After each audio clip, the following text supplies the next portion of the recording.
A 32-year-old woman walks into her mother's house to surprise her with cookies. Instead, she overhears a conversation that will destroy two lives, but not hers. Rebecca Thompson's blood turned ice cold as she heard her husband's voice drift from the kitchen. The lawyer says we can have her declared mentally unstable. Then you get the inheritance and I get custody of the kid. Her own mother's cruel laugh followed. She's always been naive, just like her father.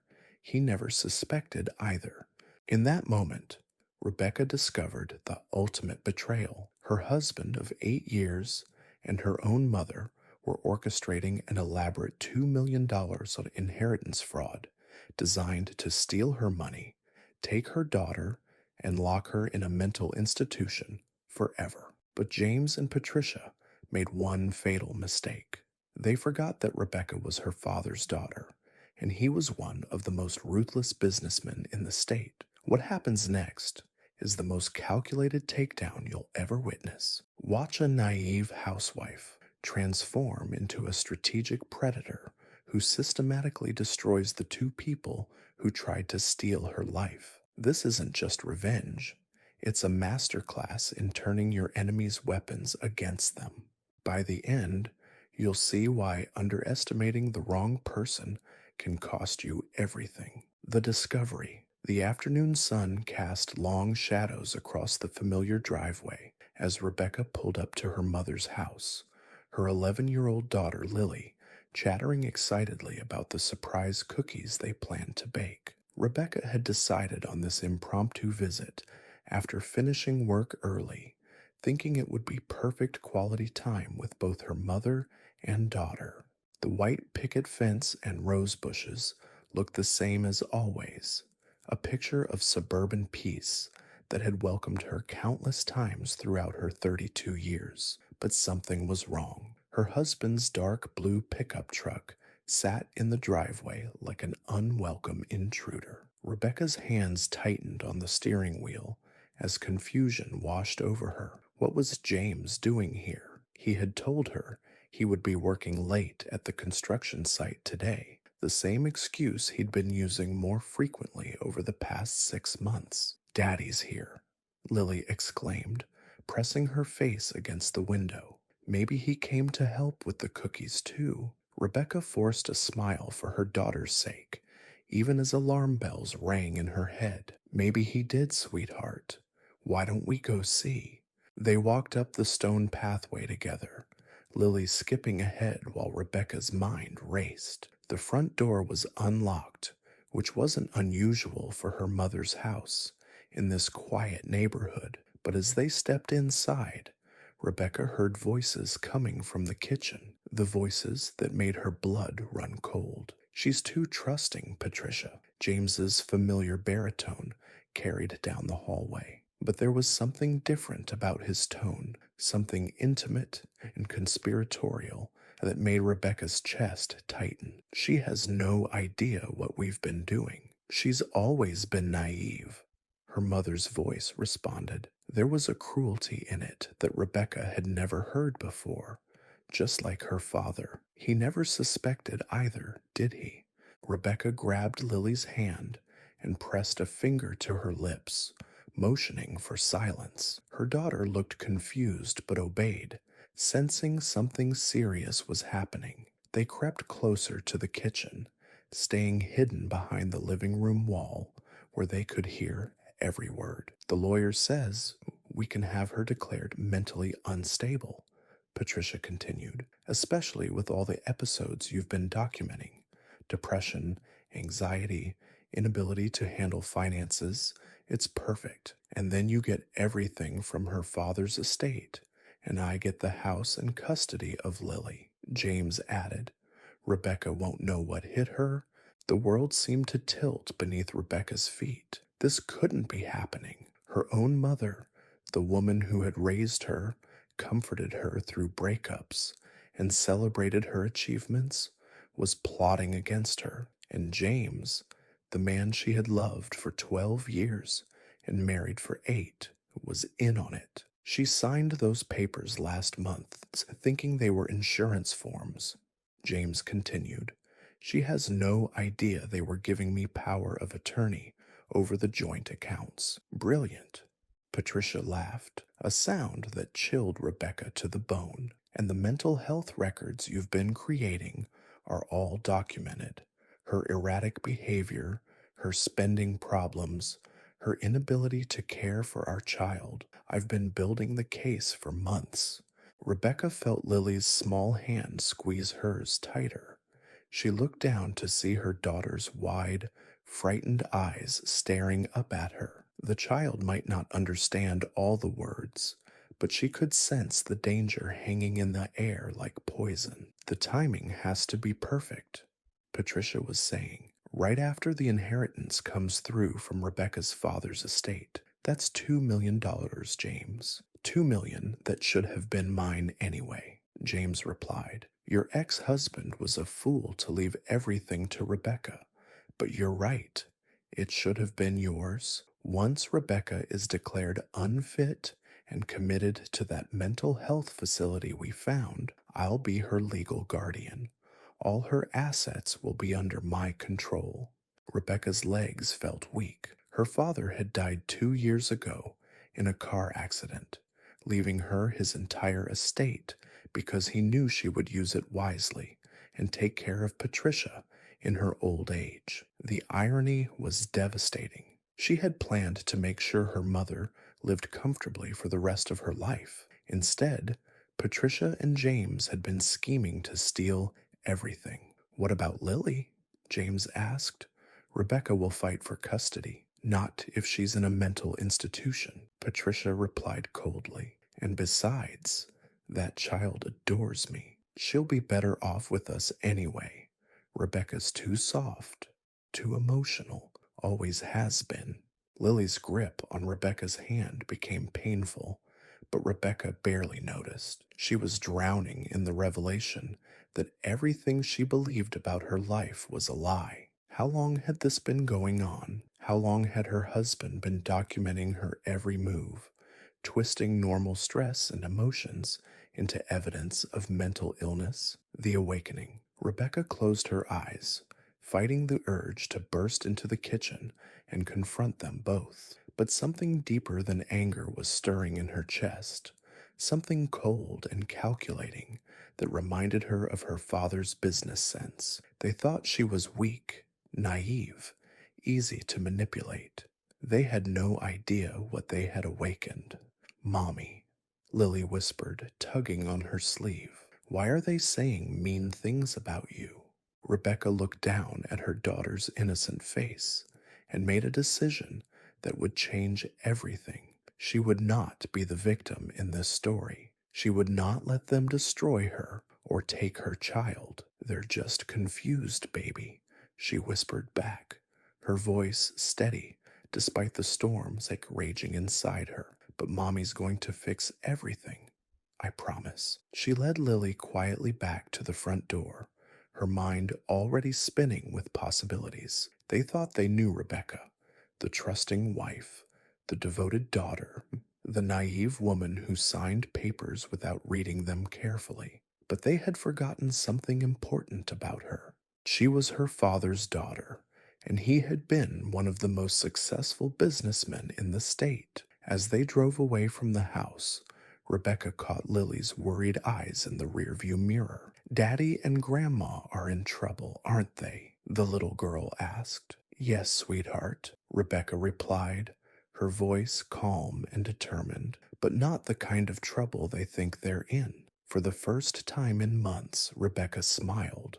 Not the forced, tired smile she'd been wearing lately, but something sharp and dangerous. James and Patricia had made one crucial mistake in their elaborate plan. They had underestimated her. The investigation, the drive home, felt surreal, as if Rebecca were moving through a dream where familiar streets had taken on a sinister quality. When they arrived at their modest 2-story house with its cheerful yellow shutters, Rebecca went through the motions of normalcy, while her mind cataloged every interaction with James over the past year. The late nights at work that had become more frequent, the new cologne he'd started wearing, the way he'd become distant during conversations but overly attentive when it came to her emotional state. The papers he brought home for her to sign, always with reasonable explanations that she'd accepted without question.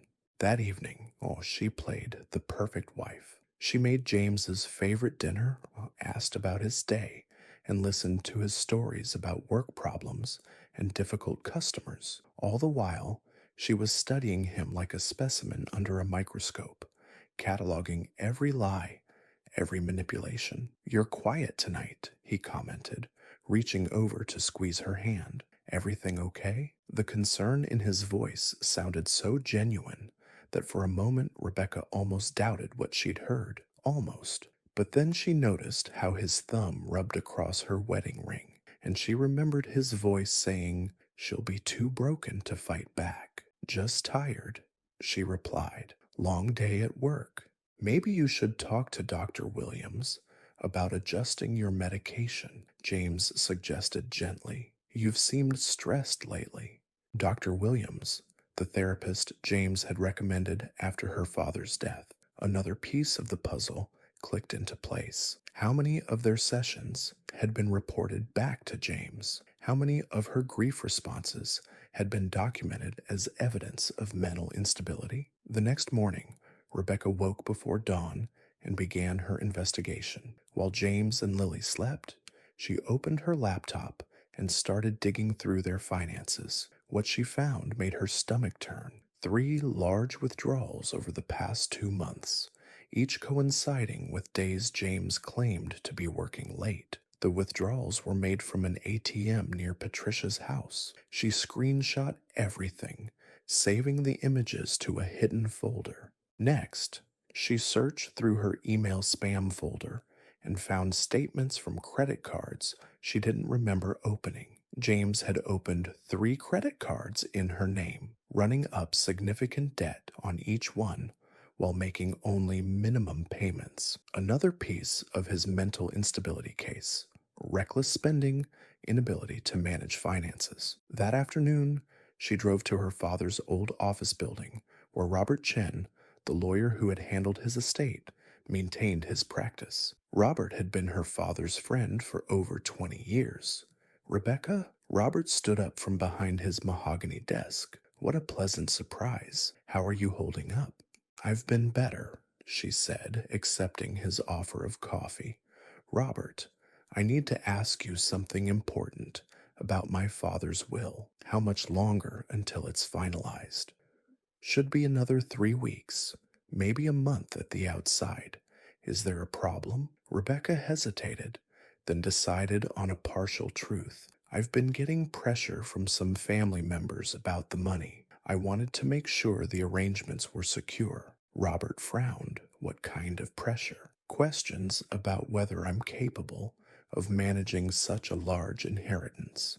Suggestions that maybe the money should be distributed differently."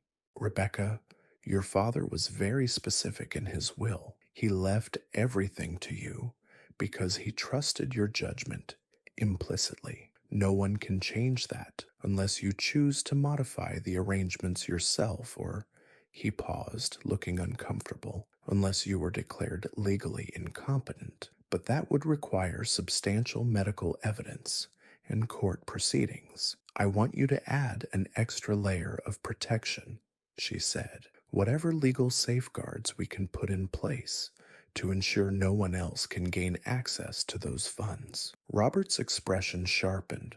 "Rebecca, are you in some kind of danger?" "I don't know yet," she answered honestly, "but I want to be prepared." The evidence.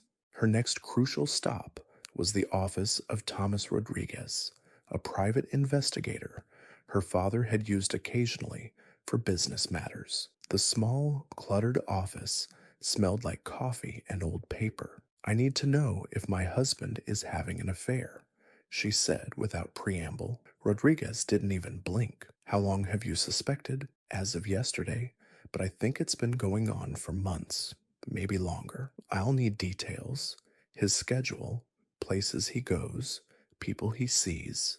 Standard surveillance runs about $800 a day. Rebecca provided James's work schedule, her mother's address, and the pattern of his late nights. She also mentioned her suspicions about financial fraud. So that's a more complex case, Rodriguez said. Financial crimes require document analysis, computer forensics, paper trails. It's more expensive, but more definitive. Money isn't a problem, Rebecca said. I want to know everything. The affair, the finances, all of it. Over the next 2 weeks, Rebecca's dining room table became a command center. Hidden beneath her regular work papers were folders full of evidence, bank statements, credit card records, photographs from Rodriguez's surveillance, and detailed notes about every conversation with James and Patricia.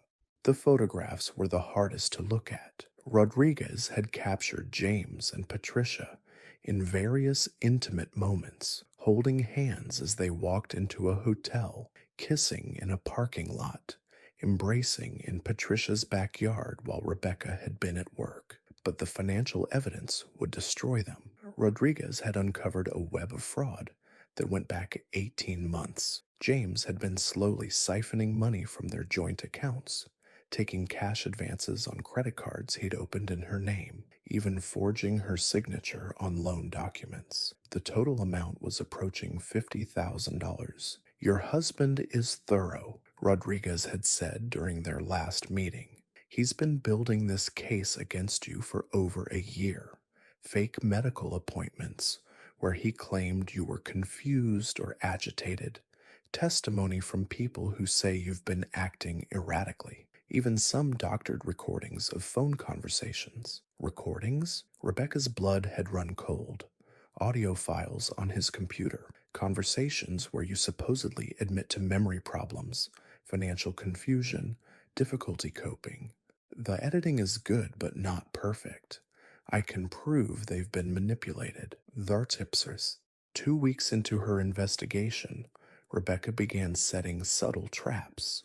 She left carefully worded documents where James might find them, fake therapy notes suggesting she was struggling with reality, fabricated bank statements showing even more financial confusion than he'd created. She also started recording her own conversations with both James and Patricia using a small device Rodriguez had provided. Most damning of all was a phone call with Patricia, where her mother expressed concern about Rebecca's ability to care for Lily. I just worry that you're not thinking clearly, dear, Patricia said, her voice dripping with false concern. James mentioned that you forgot to pick Lily up from school last week.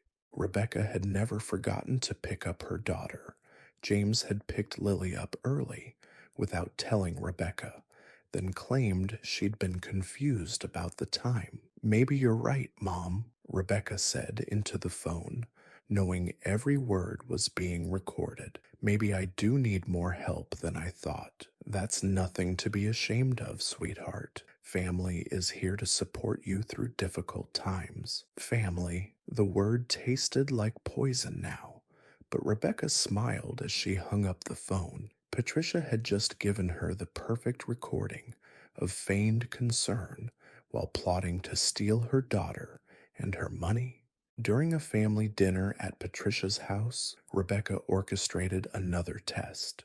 She casually mentions that the inheritance paperwork was moving faster than expected. The lawyers think everything might be finalized next week instead of next month, she said, watching their faces carefully. James nearly choked on his wine. Next week? That seems fast. I know, right? I guess Dad's estate was more organized than we thought. Rebecca turned to her mother. Mom, you'll finally be able to stop worrying about money. I'm planning to give you half of everything, just like we discussed. Patricia's eyes lit up with genuine greed before she remembered to look modest. Oh, sweetheart, that's too generous. I insist. Family takes care of family, right? Rebecca had never promised Patricia half the inheritance. That was their own fantasy, and they had just confirmed it on the recording device hidden in her purse. The confrontation, Monday morning, arrived gray and cold, matching Rebecca's mood as she prepared for what she knew would be the most important day of her life. She had spent the weekend in strange preparation, like a general before a decisive battle. That afternoon, she made the phone call that would set everything in motion. "Hi, James," she said when he answered his work phone. "I need to tell you something important. Can you come home early today?" "What's wrong?" His voice was sharp with concern, or maybe fear. "I've been doing some thinking about what you said, about getting help, about not being able to handle things on my own." Rebecca let her voice waver slightly. "I think you're right. I think I need to be somewhere safe, where people can take care of me." The silence stretched for several heartbeats. "Rebecca, are you saying I want to check myself into a facility tonight before I do something that hurts our family?" "Oh, honey." James's voice was warm with fake sympathy and genuine relief. "That's such a brave decision. I'm so proud of you for recognizing that you need help. Can you come home and maybe call Mom? I want both of you here when I make the arrangements." "Of course. I'll be there in an hour, and I'll call Patricia right away." Rebecca smiled grimly as she hung up. James's eagerness told her everything she needed to know. They probably had commitment papers already prepared, just waiting for her to provide the perfect justification. She spent the next hour preparing her house for what would likely be her last evening in it as a married woman. She hid cameras in the living room and kitchen, tiny devices Rodriguez had provided. She activated the recording device she carried and made sure her phone was set to automatically upload audio to the cloud. James arrived first, his face a mask of concern that didn't quite hide his excitement. "How are you feeling?" he asked, guiding her to sit on their couch. "Scared," she said honestly, "but I know it's the right thing to do. I can't keep living like this, forgetting things, making mistakes with money, being confused all the time." "You're not confused, sweetheart. You're sick, but sickness can be treated." Patricia arrived 20 minutes later, sweeping into the house with maternal concern. "Oh, my poor baby," she said, gathering Rebecca into a hug that felt like being embraced by a snake. "James told me what you've decided. I think it's very wise." They sat together in the living room, the same room where Rebecca had played with Lily as a toddler, where she and James had watched movies and planned their future. Now it was about to become the scene of their final betrayal. "I've already made some calls," James said, pulling out his phone. "There's a very good facility about 2 hours from here. They have an opening tonight." "Tonight?" Rebecca let alarm creep into her voice.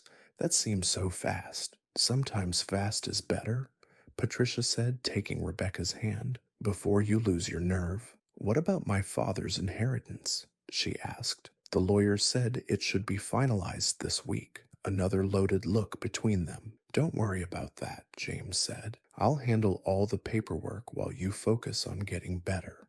"Actually," Patricia said carefully, "it might be wise to sign power of attorney over to James before you go.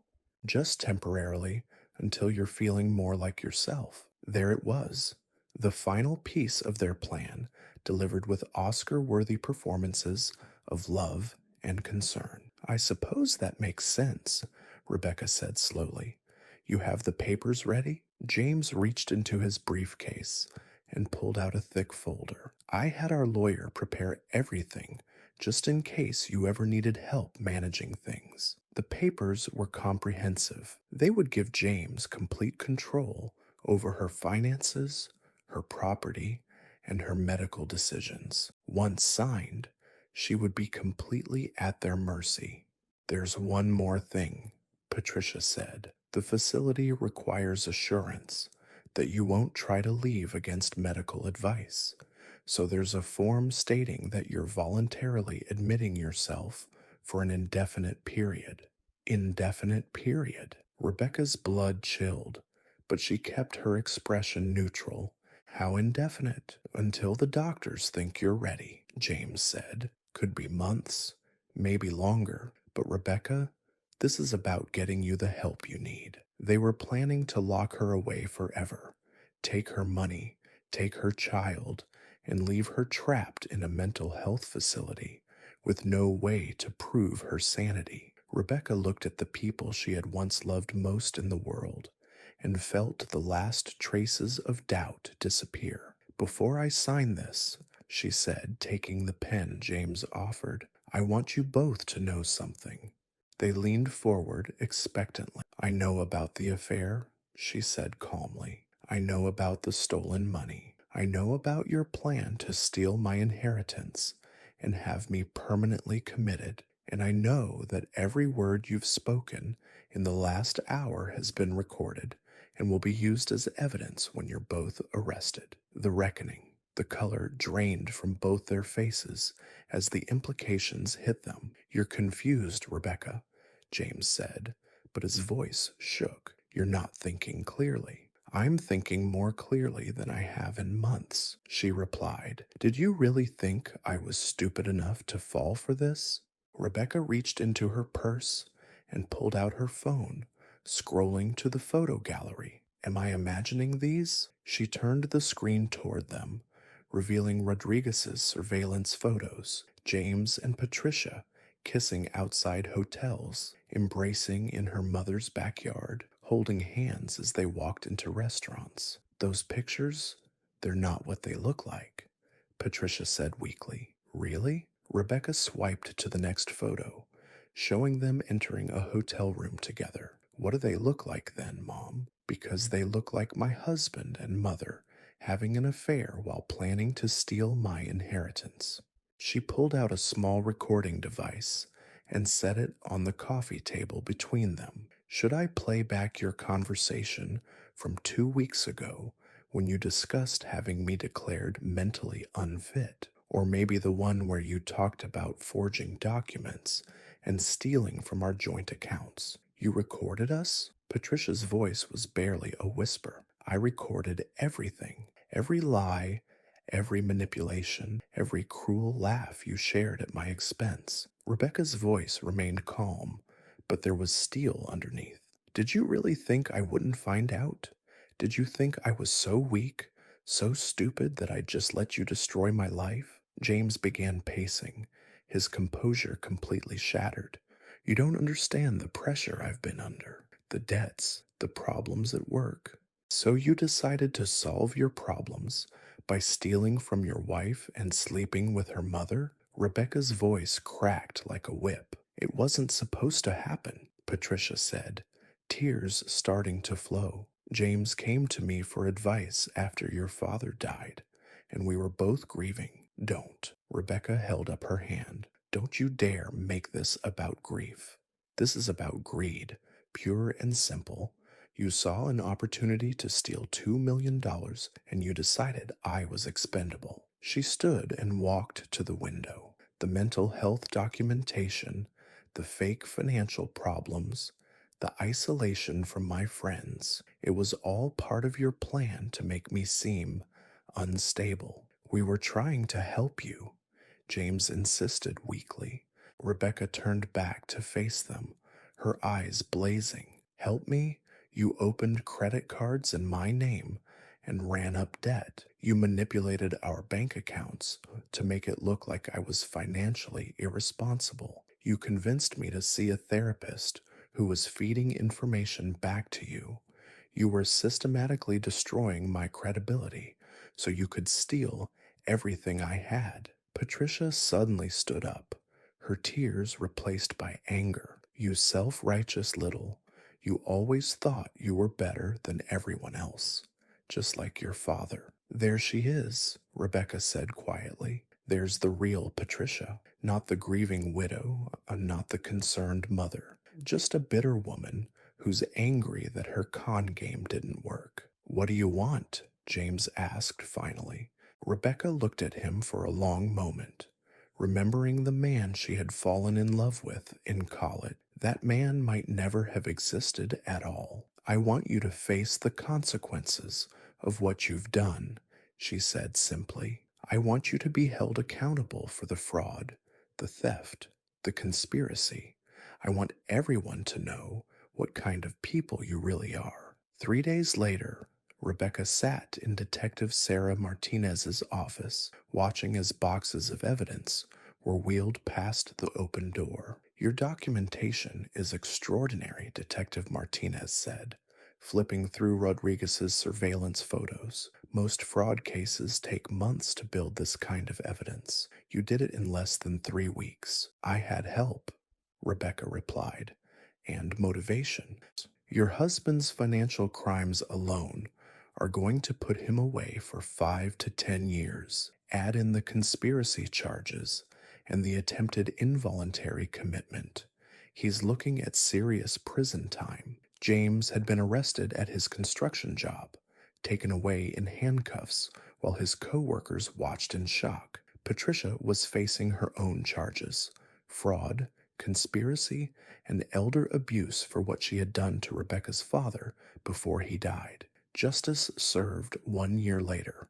Rebecca stood in the courthouse hallway, waiting for the final sentencing. Today, Judge Harrison would deliver justice for both James and Patricia. James was brought in first, wearing a gray suit that hung loosely on his frame. Prison had taken its toll. When he saw Rebecca in the gallery, he looked away quickly. Patricia followed, escorted by bailiffs. At 63, she looked every day of her age and more. The woman who had once prided herself on her elegance now looked like what she truly was: a common criminal.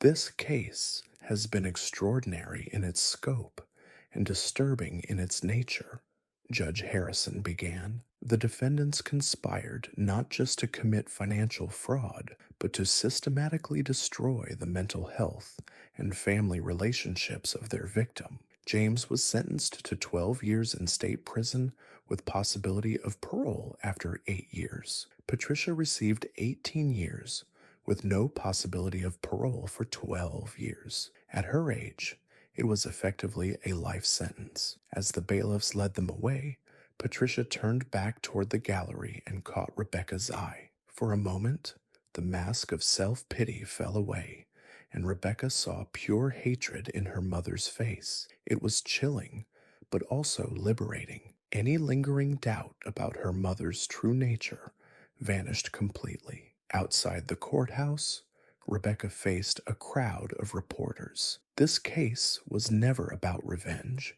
she said, looking directly into the cameras. It was about protecting my daughter and ensuring that other families don't go through what we experienced.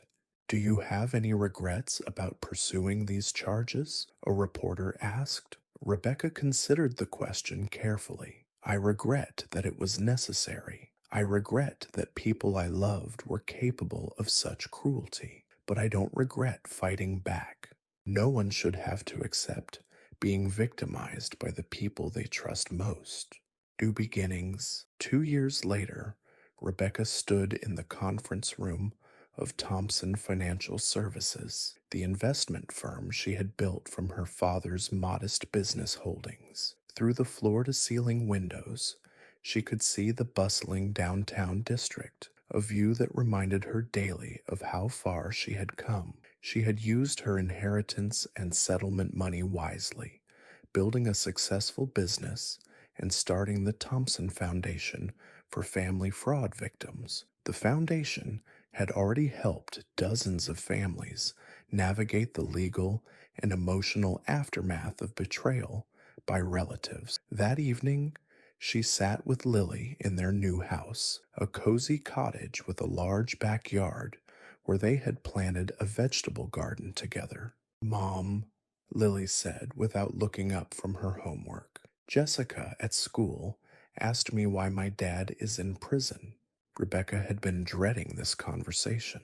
What did you tell her? I said he made bad choices and had to face the consequences, like you always tell me. That's exactly right, sweetheart, Lily looked at her mother seriously. Do you think he still loves me? The question broke Rebecca's heart. I think your father loves you as much as he's capable of loving anyone, but sometimes people make choices that hurt the people they love, and those choices have consequences that can't be undone.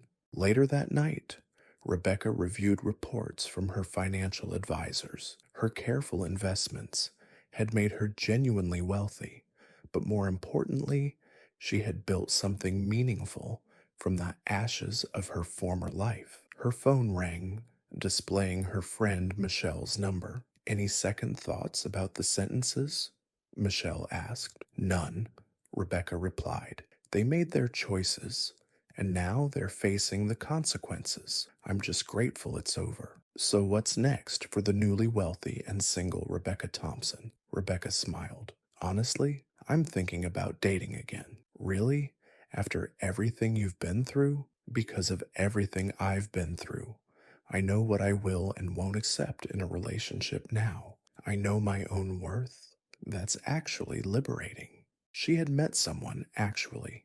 Daniel Kim, a widowed father from Lily's school, who had approached her during the media circus to offer support. He was kind, honest about his own past, and most importantly, patient with her trust issues. Dad would be proud of you, Michelle said.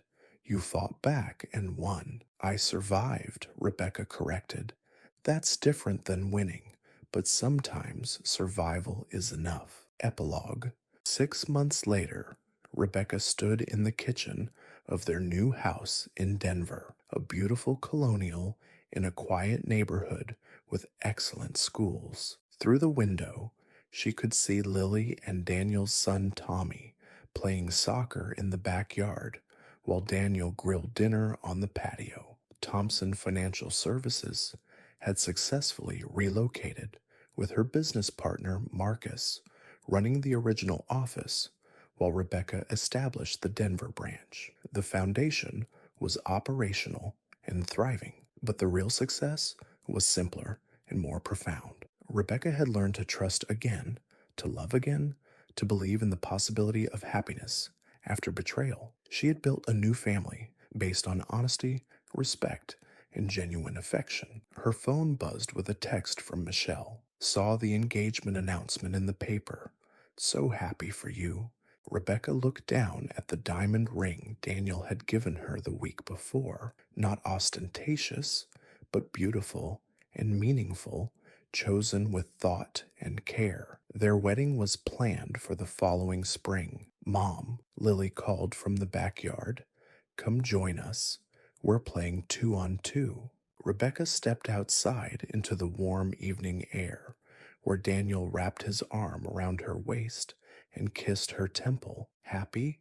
He asked. Incredibly, she replied, and meant it completely. The woman who had once been too trusting, too naive, too willing to sign papers without reading them, was gone. In her place stood someone stronger, wiser, and more capable of protecting the people she loved. The betrayal by James and Patricia had nearly destroyed her, but it had also taught her invaluable lessons about her own strength and resilience. She had faced the worst that people could do to someone they claimed to love, and she had not just survived, she had thrived. The inheritance her father left her had been about more than money. It had been about the values he instilled in her, the strength he helped her discover, and the knowledge that she was capable of anything. As she joined her family, her chosen family, on the lawn, Rebecca felt the deep satisfaction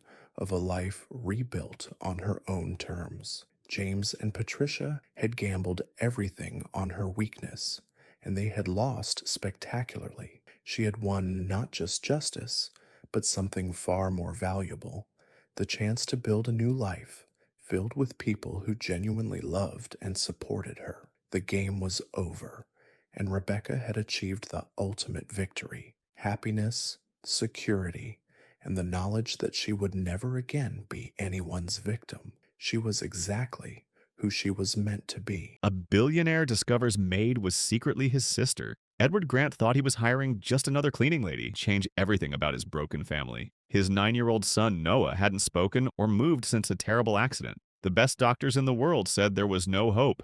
But when Edward came home early one day, he discovered Rosa doing something that should have been impossible. She was dancing with his paralyzed son, and Noah was dancing back. What happened next uncovered a family secret that had been buried for 30 years. The woman who could mysteriously heal his unreachable child wasn't a stranger at all. Hidden letters would reveal a truth so shocking, it would rewrite everything Edward thought he knew about his family. Stay with us to discover how a simple cleaning job became the key to unlocking decades of buried connections. You'll witness the moment when impossible movement returned to a silent child. Learn why some healing can't be found in hospitals, and uncover the stunning revelation that proves sometimes the people we need most find us in the most unexpected ways. Because this isn't just about a maid who broke the rules. It's about family secrets, medical miracles, and the power of human connection to heal what everyone said was permanently broken. The truth waiting in this story will leave you questioning everything you believe about coincidence, family, and the invisible forces that guide us toward exactly who we're meant to find. This isn't just a story about a billionaire and his maid. It's about the mysterious forces that pull broken souls together across bloodlines, social barriers, and the devastating silence that follows tragedy. It's about a woman whose gentle rebellion against protocol awakened not just a paralyzed boy, but the buried humanity in his father. And most shocking of all, it's about a family secret so profound that when the truth finally emerged from a forgotten envelope in a dusty storage room, it revealed that sometimes fate doesn't just bring strangers together, it brings family home. Stay with us, because what begins as a simple moment of unexpected movement becomes a journey through grief, healing, and the discovery that the most powerful medicine isn't found in hospitals or laboratories. It's found in the courage to dance when the world tells you to sit still, to sing when silence seems safer, and to love when love feels like the most dangerous risk of all. And waiting at the heart of this story will leave you questioning everything you thought you knew about coincidence, connection, and the invisible threads that bind us to the people we're meant to find. Edward Grant's penthouse felt more like a mausoleum than a home. 57 floors above Manhattan's restless energy,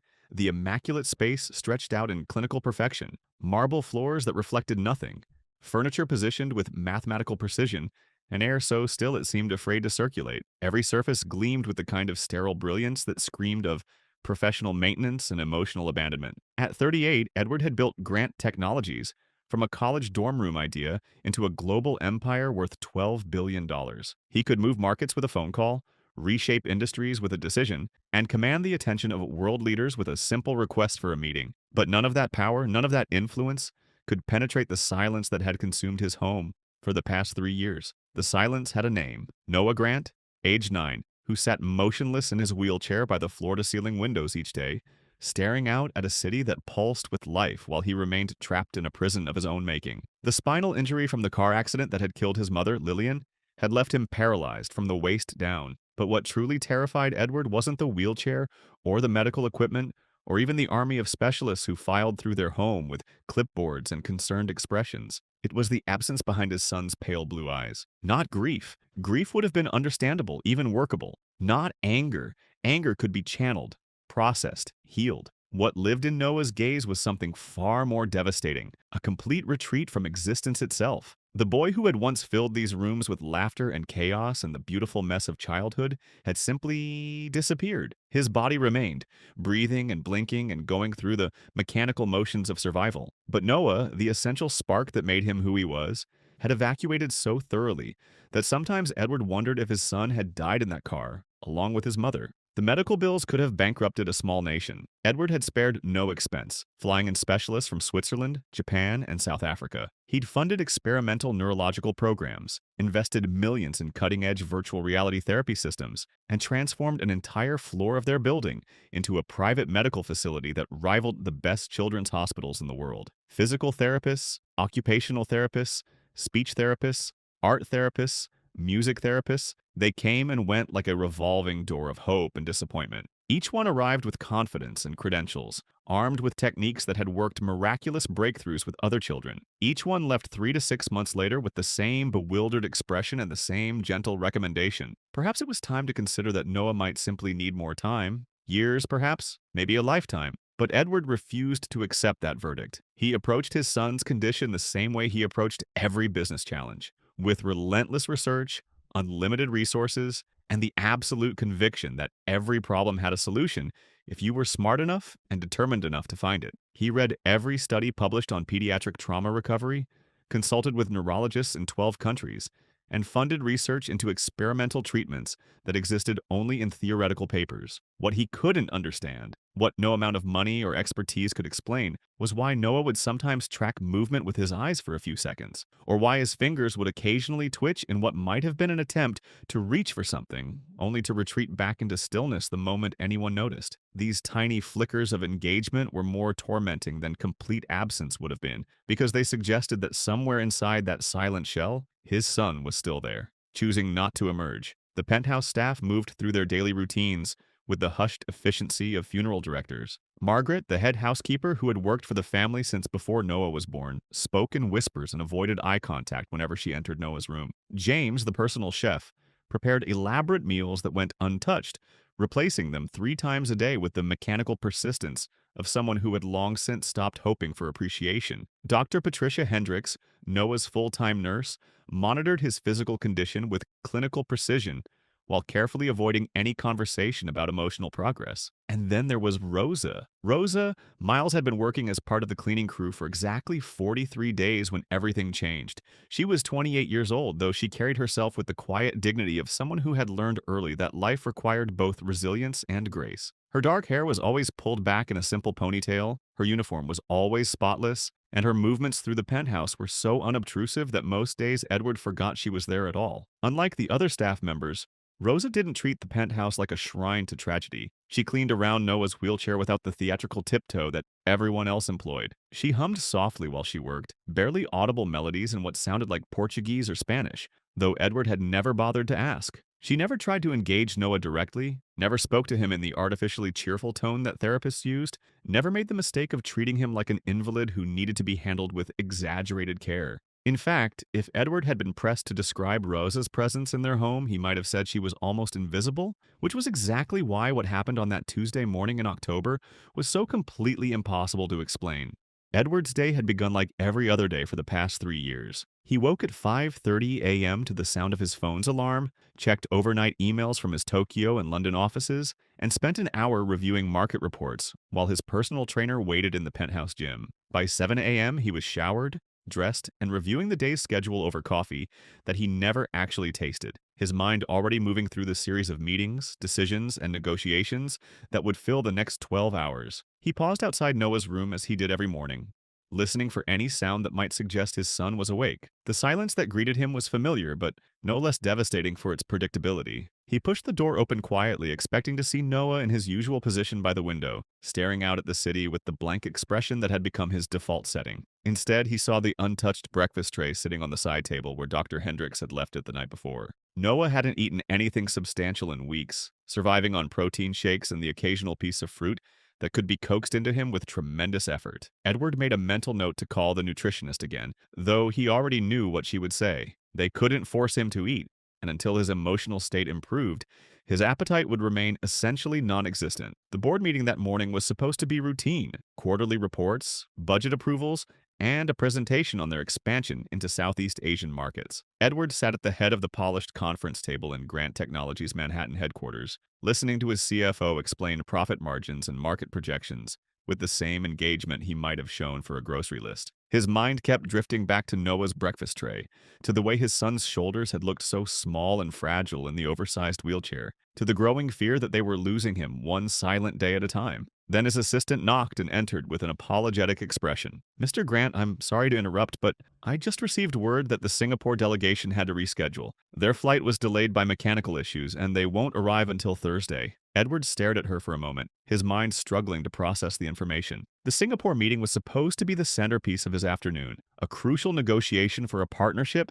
that could open doors throughout Asia. He had spent weeks preparing, reviewing cultural protocols, and studying the backgrounds of each delegate. Now suddenly, he had 4 hours of unexpected free time stretching ahead of him. "Reschedule everything else," he heard himself saying. "I'm going home." The words surprised him as much as they seemed to surprise his assistant. Edward Grant didn't go home in the middle of the day. He didn't have unexpected free time. His schedule was a precisely calibrated machine that had been running without interruption for years. But something about the empty space where the meeting should have been felt, like an invitation or perhaps a command, to break his own rules. The elevator ride from the 42nd floor to the parking garage passed in a blur. Edward found himself in the back of his car, watching Manhattan slide past the windows, without any clear memory of making the decision to leave. His driver, accustomed to sudden changes in routine, asked no questions and made no conversation during the 20-minute ride back to the residential tower that housed the penthouse. As the private elevator climbed toward the 57th floor, Edward felt an unfamiliar sensation in his chest, something that might have been anticipation, though he couldn't understand what he might be anticipating.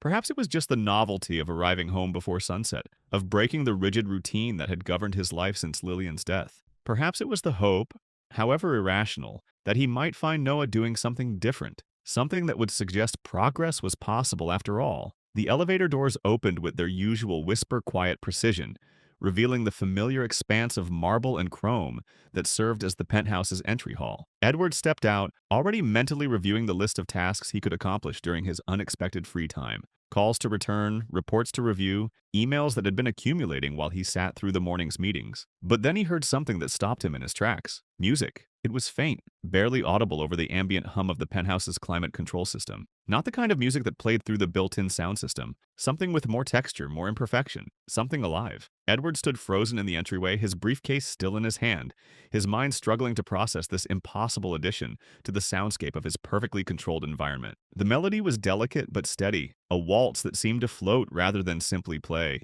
And underneath it, even more impossible, was the sound of movement. Not the mechanical whir of medical equipment or the efficient footsteps of staff members, but something fluid and organic. Something that sounded almost like dancing. Edward set his briefcase down slowly, as if sudden movement might cause the sounds to disappear. He walked forward through the entryway, past the formal living room with its unused furniture and untouched coffee table books, following the music like a man in a trance. Each step brought the sounds into sharper focus, and with that clarity came a growing sense of disbelief that threatened to overwhelm his ability to think rationally. Someone was dancing in his home, in the space where silence had reigned supreme for 3 years, where every sound was muffled and every movement was careful and deliberate. Someone was dancing. As he reached the archway that led to the main living area, Edward paused, his hand gripping the marble column for support. What he saw in the room beyond challenged every assumption he had made about what was possible in his world. Rosa was moving across the marble floor with a grace that seemed to defy the reality of her position as a cleaning woman.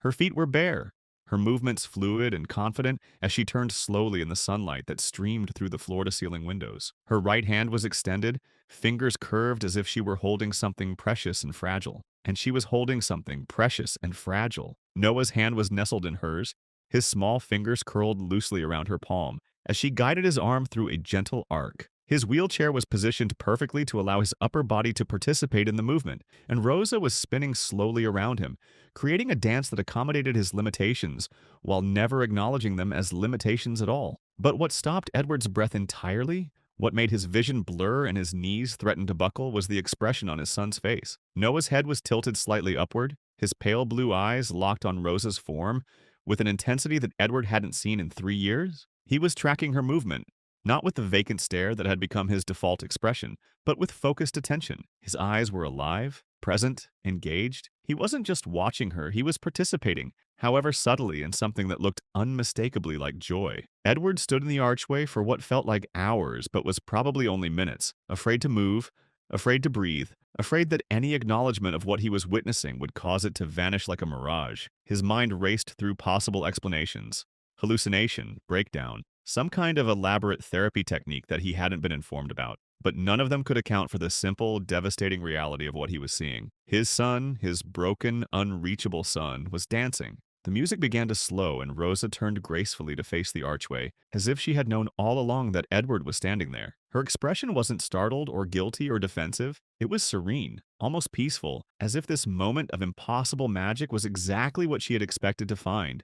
When she looked up, she didn't release Noah's hand immediately. Instead, she stepped back slowly, allowing his arm to lower gently to his side, with the same fluid grace that had characterized their entire dance. Noah didn't flinch or retreat or shut down. His gaze shifted from Rosa to the floor, but not with the blank dissociation that Edward had grown accustomed to. It was natural, like a child who had been playing and was now ready to rest. Rosa offered a simple nod toward Edward, not apologetic, Not guilty, just acknowledgement from one adult to another. There was no shame in her expression, no request for permission or forgiveness. She had done what she felt was right, and she was prepared to accept whatever consequences that choice might bring. Edward tried to speak, but his throat had closed entirely. His mouth opened and closed soundlessly as his mind struggled to process what he had witnessed. Rosa turned and began collecting her cleaning supplies, humming softly under her breath, as if the miracle that had just unfolded was as natural and unremarkable as any other part of her daily routine. It took several minutes before Edward could move. He stood like a man who had just survived an earthquake, his legs unsteady and his equilibrium completely destroyed. His mind reeled through a cascade of questions and emotions.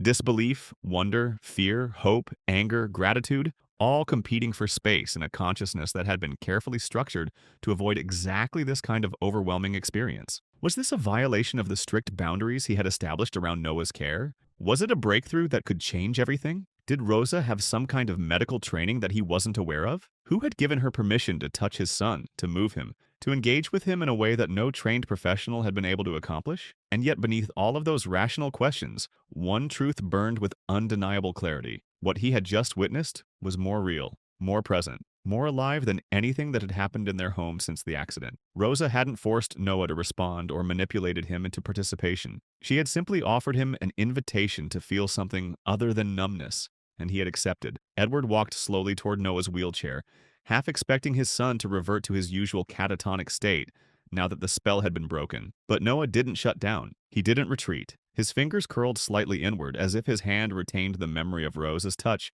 and there was a subtle tension in his arm that suggested his muscles remembered what it felt like to move with purpose. And then, so faintly that Edward almost missed it, came the sound that shattered what remained of his composure. Noah was humming. The melody was barely audible, cracked and uncertain from years of disuse, but unmistakably the same waltz that Rosa had been playing. His lips were parted slightly, and the sound emerged as little more than breath shaped into music, but it was there. His son, his silent, unreachable son, was humming. Edward staggered backward, his hand pressed to his mouth to contain the sob that threatened to escape. He didn't speak for the rest of the day. He couldn't. The weight of what he had witnessed, the magnitude of the shift in their reality, was too enormous to process through words. He retreated to his office and spent the afternoon staring at security footage from the morning, rewinding and replaying the impossible scene until he had memorized every gesture, every movement, every second of the dance that had cracked open 3 years of silence. The image burned itself into his consciousness, Rosa spinning slowly in the sunlight, Noah's eyes tracking her movement with focused attention, the two of them connected by something that transcended medical explanation or rational understanding. That night, Edward didn't pour himself his usual scotch. He didn't respond to the emails that had accumulated during his absence. He sat alone in the dark living room, listening not to music but to the absence of it, trying to understand how a cleaning woman with no medical training had accomplished in a single dance what an army of specialists had failed to achieve in 3 years. Rosa, he realized, had done something that all of his money and expertise and determination had been unable to do. She had treated Noah not as a broken thing that needed to be fixed, but as a complete person who deserved to feel joy. She had offered him not therapy or treatment or rehabilitation, but simply the opportunity to be present in a moment of beauty. And Noah had chosen to accept that offer. As Edward finally made his way to bed in the early hours of the morning, he found himself humming, actually humming, the same melody that had filled his home that afternoon. The sound felt foreign in his throat, rusty from years of disuse, but undeniably real. For the first time since Lillian's death, Edward Grant fell asleep to the sound of music instead of silence, and in his dreams he danced. The next morning arrived with the weight of unfinished business, hanging over the penthouse like storm clouds gathering on a clear day. Edward had spent a sleepless night replaying the impossible scene he had witnessed, his mind cycling between wonder and concern, hope and the terrifying possibility that he had imagined the entire thing. But when he checked the security footage again at dawn, there it was, indisputable evidence that his carefully controlled world had been turned upside down by a woman with bare feet and a melody. He waited until the staff had dispersed to their various duties before summoning Rosa to his office. The room was a testament to his success. Floor-to-ceiling windows overlooking Manhattan, a desk carved from a single piece of walnut, walls lined with awards and photographs documenting his rise from struggling entrepreneur to billionaire CEO. It was a space designed to intimidate, to remind visitors of the vast gulf between his power and their dependence on his goodwill. Rosa entered without hesitation, her chin slightly raised in a way that suggested she was prepared, for whatever conversation was about to unfold. She declined his gesture toward the leather chair positioned across from his desk, choosing instead to stand with her hands folded in front of her cleaning apron. Her posture was respectful but not submissive, dignified but not defiant. She was, Edward realized, completely unintimidated by the trappings of his wealth and authority. "Explain what you were doing," he said, his voice deliberately low and clipped. He had practiced this conversation during his sleepless night, preparing himself to be firm but fair, authoritative but not cruel. He needed answers, and he needed them to make sense within the framework of rules and protocols that governed every aspect of Noah's care. Rosa met his eyes directly,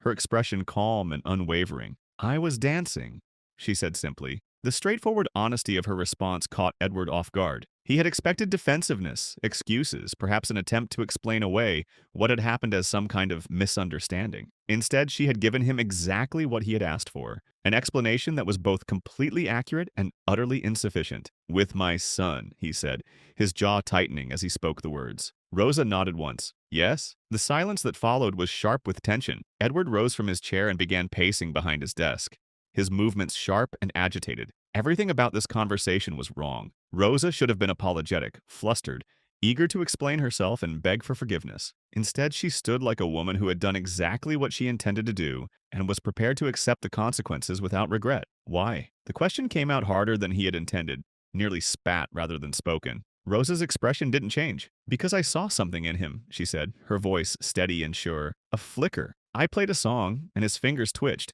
He followed the rhythm. So I moved with him." Edward stopped pacing and turned to face her fully. "You are not a therapist, Rosa. You are not trained.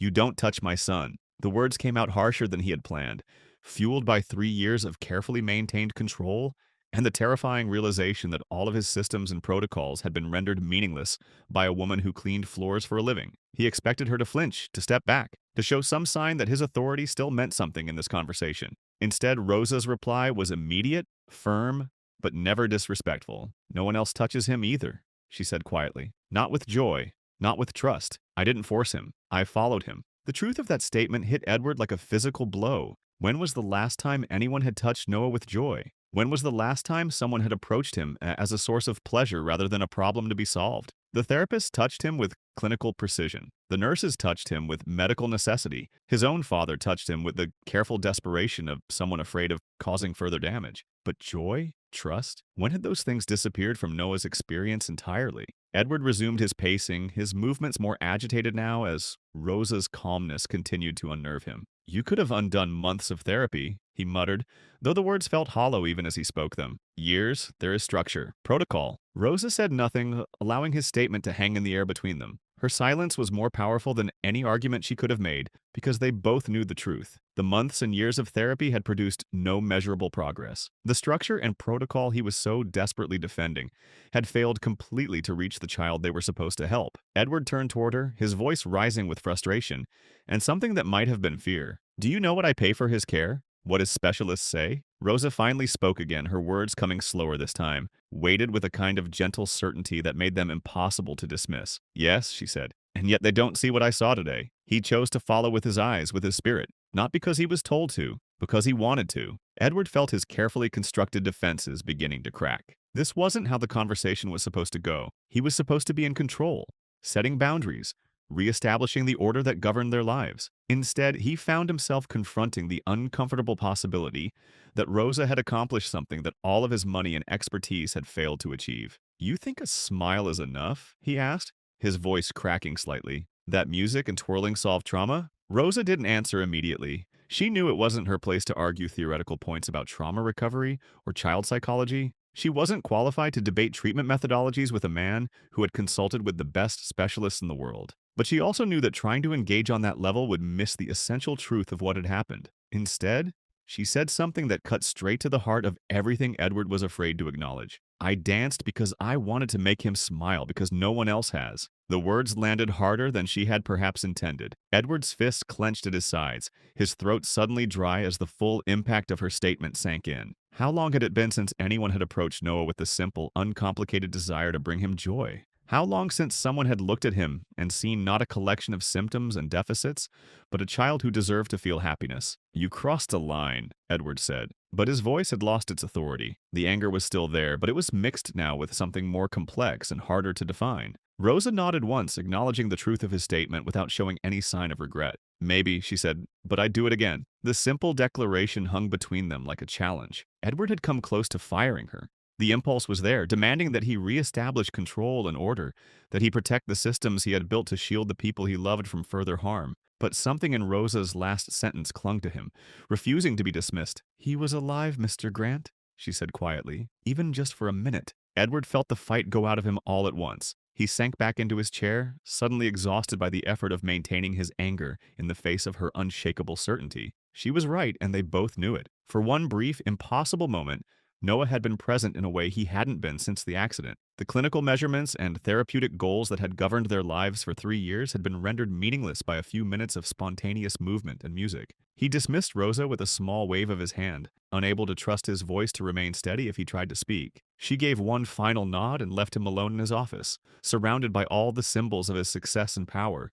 feeling more disarmed and uncertain than he had in years. Edward stared out the window at the city stretching below, his reflection ghosted in the glass like a man haunting his own life. He had expected to feel victorious after putting Rosa in her place, to have restored the sense of control that her actions had threatened. Instead, he felt hollow, as if something essential had been taken from him during their conversation. Her words echoed in his mind, not with rebellion or sentiment, but with the terrible clarity of truth. She hadn't begged to stay or pleaded her case, or tried to convince him that what she had done was justified by any standard he might recognize. She had simply told him what she had seen in Noah, something he hadn't seen in years. It was like she had spoken directly to a wound in him that still bled beneath all the layers of efficiency and logic he had built up around his grief. The realization that followed was even more disturbing. Rosa hadn't just reached Noah with her dancing. She had reached him too, in ways that he wasn't ready to acknowledge or understand. That night, Edward sat on the edge of his bed with a glass of scotch that remained untouched, staring at the floor while his mind wrestled with the implications of what had happened. The music Rosa had played, he hadn't even recognized the song, but the rhythm stayed with him like a persistent memory. It was soft and familiar, like breathing choreographed into melody. As he sat in the quiet of his room, Edward tried to remember the last time he had heard music in their home that wasn't connected to a therapist's recommendation or some clinical attempt at stimulation. The effort brought back memories he had been avoiding for 3 years. Memories of Lillian dancing barefoot in their kitchen, humming melodies that seemed to come from some deep well of happiness he had never learned to access. She had loved to dance, not professionally, but with the kind of freedom that came from never doubting that joy was something worth pursuing. Edward remembered finding her in the living room one evening, just after Noah had taken his first steps, swaying to music only she could hear, while their toddler son clung to her legs and giggled with delight. Edward had felt ridiculous when she pulled him into the dance, his movements awkward and self-conscious compared to her natural grace. But for those few minutes, he had allowed himself to be carried by her rhythm, to feel light and unguarded in a way that had nothing to do with business strategies or financial projections. That was before the accident, before the wheelchairs and the silence and the careful distance he had learned to maintain from anything that might threaten his emotional equilibrium. He hadn't danced since Lillian's death. He hadn't let himself remember what it felt like to move without purpose, other than the simple pleasure of movement itself. But tonight, alone in the dark, he found himself swaying slightly in his chair, not quite dancing, not quite still, unable to resist the pull of a memory that Rosa's music had awakened. The movement felt foreign and familiar at the same time, like speaking a language he had once known fluently but hadn't used in years. Eventually, Edward rose and walked quietly to Noah's room. He opened the door softly, expecting to find his son in his usual position by the window, lost in the blank contemplation that had become his default state. Instead, he discovered something that made his chest tighten with an emotion he couldn't name.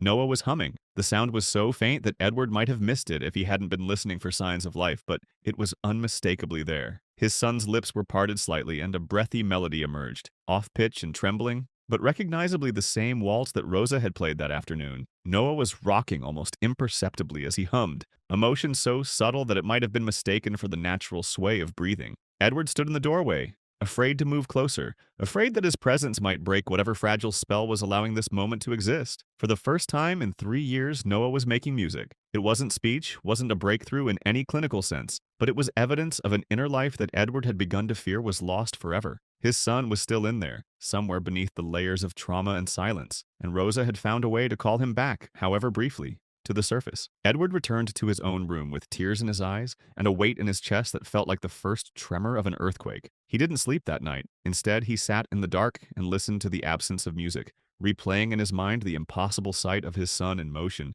the sound of melody returning to a voice that had been silent for so long. Something fundamental had shifted in their world, and Edward wasn't sure whether he should be grateful or terrified by the change. All he knew was that Rosa had opened a door he had thought was permanently sealed, and now he had to decide whether he was brave enough to walk through it. Rosa returned to work the following morning, with the same quiet dignity she had always displayed, but Edward found himself watching her with new eyes. He observed her movements through the penthouse, noting the way she hummed softly while organizing supplies, the gentle rhythm that seemed to govern her every gesture, the complete absence of the nervous energy that most staff members displayed in his presence. She didn't seek him out for clarification about her position or attempt to gauge his mood after their confrontation. Instead, she simply went about her work with the same careful attention to detail she had always shown, cleaning surfaces that were already spotless and organizing spaces that had never been disturbed. But there was something different in the air now, a subtle shift in the energy of the home that Edward couldn't quite define. The change became more apparent when Rosa entered Noah's room to continue her regular cleaning routine. Edward positioned himself in the hallway, partially concealed behind the doorframe, telling himself he was merely observing to ensure that appropriate boundaries were maintained. But the truth was more complex. He was drawn to watch this woman who had accomplished the impossible, hoping to understand the secret of her success. Rosa didn't speak to Noah directly. She didn't acknowledge him with the artificially cheerful greetings that therapists used or attempt to engage him in conversation. Instead, she moved through her tasks with the same fluid grace she had displayed during their dance, humming melodies that seemed to fill the space between them without demanding any response. At first, Noah remained as motionless as ever, his wheelchair positioned by the window, and his face betraying none of the animation Edward was desperate to see. But Rosa didn't appear to expect miracles. She swept and dusted with deliberate rhythm, occasionally changing her tune to let the melody dip into minor keys or flutter through more complex progressions. Edward couldn't identify the songs she hummed. They weren't nursery rhymes or classical pieces or anything from popular culture. They sounded older, more fundamental, like lullabies that had been passed down through generations by memory rather than sheet music. There was something almost ancient about the melodies, as if they carried emotional truths that transcended language or cultural boundaries. And slowly, almost imperceptibly, Noah began to respond. On the third day of Edward's surveillance, he noticed that Noah's eyes followed Rosa's movement for just a second when she passed near his chair. It was barely noticeable, a slight shift in focus that lasted no more than a heartbeat, but Edward saw it. Rosa didn't react or make any acknowledgement of the response. She simply continued her work, allowing the moment to exist without drawing attention to it. The next day, it happened again. This time, Noah's gaze lingered for 2 seconds, tracking Rosa's path across the room before drifting back to the window. Again, she showed no sign of having noticed, but Edward caught the almost imperceptible pause in her humming, a brief musical rest that somehow acknowledged the connection without demanding more. By the end of the week, Noah was blinking twice when Rosa changed direction. Not random blinks, but purposeful ones that seemed to constitute a form of communication. Edward recognized the pattern from their old bedtime rituals, when Noah would blink twice to mean yes, and once to mean no in the silly games they used to play before sleep. It was almost like watching a conversation conducted entirely in silence, with Rosa offering gentle invitations through her presence and movement, while Noah responded in the only way he could manage. Edward found himself holding his breath during these exchanges, afraid that any disturbance might break the delicate thread of connection that was slowly being woven between them. Rosa never imposed expectations or timelines on these interactions. She didn't push for more engagement or celebrate the small victories in ways that might make Noah self-conscious about his responses. Instead, she created a consistent presence that he could lean into when he felt ready, offering rhythm and melody as gifts rather than requirements. Sometimes she would pause in her cleaning to tap a wooden spoon gently against a bucket, creating soft percussion that barely qualified as sound, but somehow filled the room with intentional music. During these moments, Edward would watch Noah's foot twitch, just once, barely perceptible, but unmistakably in time with Rosa's quiet beat. Other times, Rosa would leave a brightly colored cleaning cloth on the table near Noah's chair, not as bait or encouragement, but simply as an offering of beauty in a space that had been drained of color for too long. Noah would glance toward it, his eyes lingering for a moment on the splash of yellow or red or blue that Rosa had introduced into his carefully controlled environment. These weren't breakthroughs in any traditional sense. No therapist would have documented them as measurable progress, and Edward couldn't explain to anyone else why these tiny gestures felt so monumentally important. But he was learning to recognize the difference between the mechanical responses that medical professionals tried to elicit and the organic connections that Rosa seemed to nurture without effort. The most significant change, however, was happening not just in Noah but in Edward himself. He found himself staying longer behind the hallway wall each morning, his breathing slowing to match Rosa's unhurried pace. The frantic energy that usually drove him through his days was being replaced by something quieter. Not relaxation exactly, but a kind of focused attention that he hadn't experienced since before Lillian's death. He tried once to explain what he was observing to Dr. Patricia Hendricks, Noah's physical therapist, but the words died in his mouth before he could form them into coherent sentences. How could he articulate the significance of eye twitches and finger curls to someone who measured progress in terms of range of motion and response time? How could he describe the way Rosa's presence seemed to create a pocket of possibility in a space that had been dominated by medical necessity? Dr. Hendricks would have called it anecdotal evidence, interesting but unverifiable, difficult to replicate in controlled conditions. She would have asked for measurable data, for quantifiable improvements that could be documented and tracked over time. But Edward was beginning to understand that what was happening between Rosa and Noah existed in a realm that couldn't be captured by charts and graphs. It was about trust.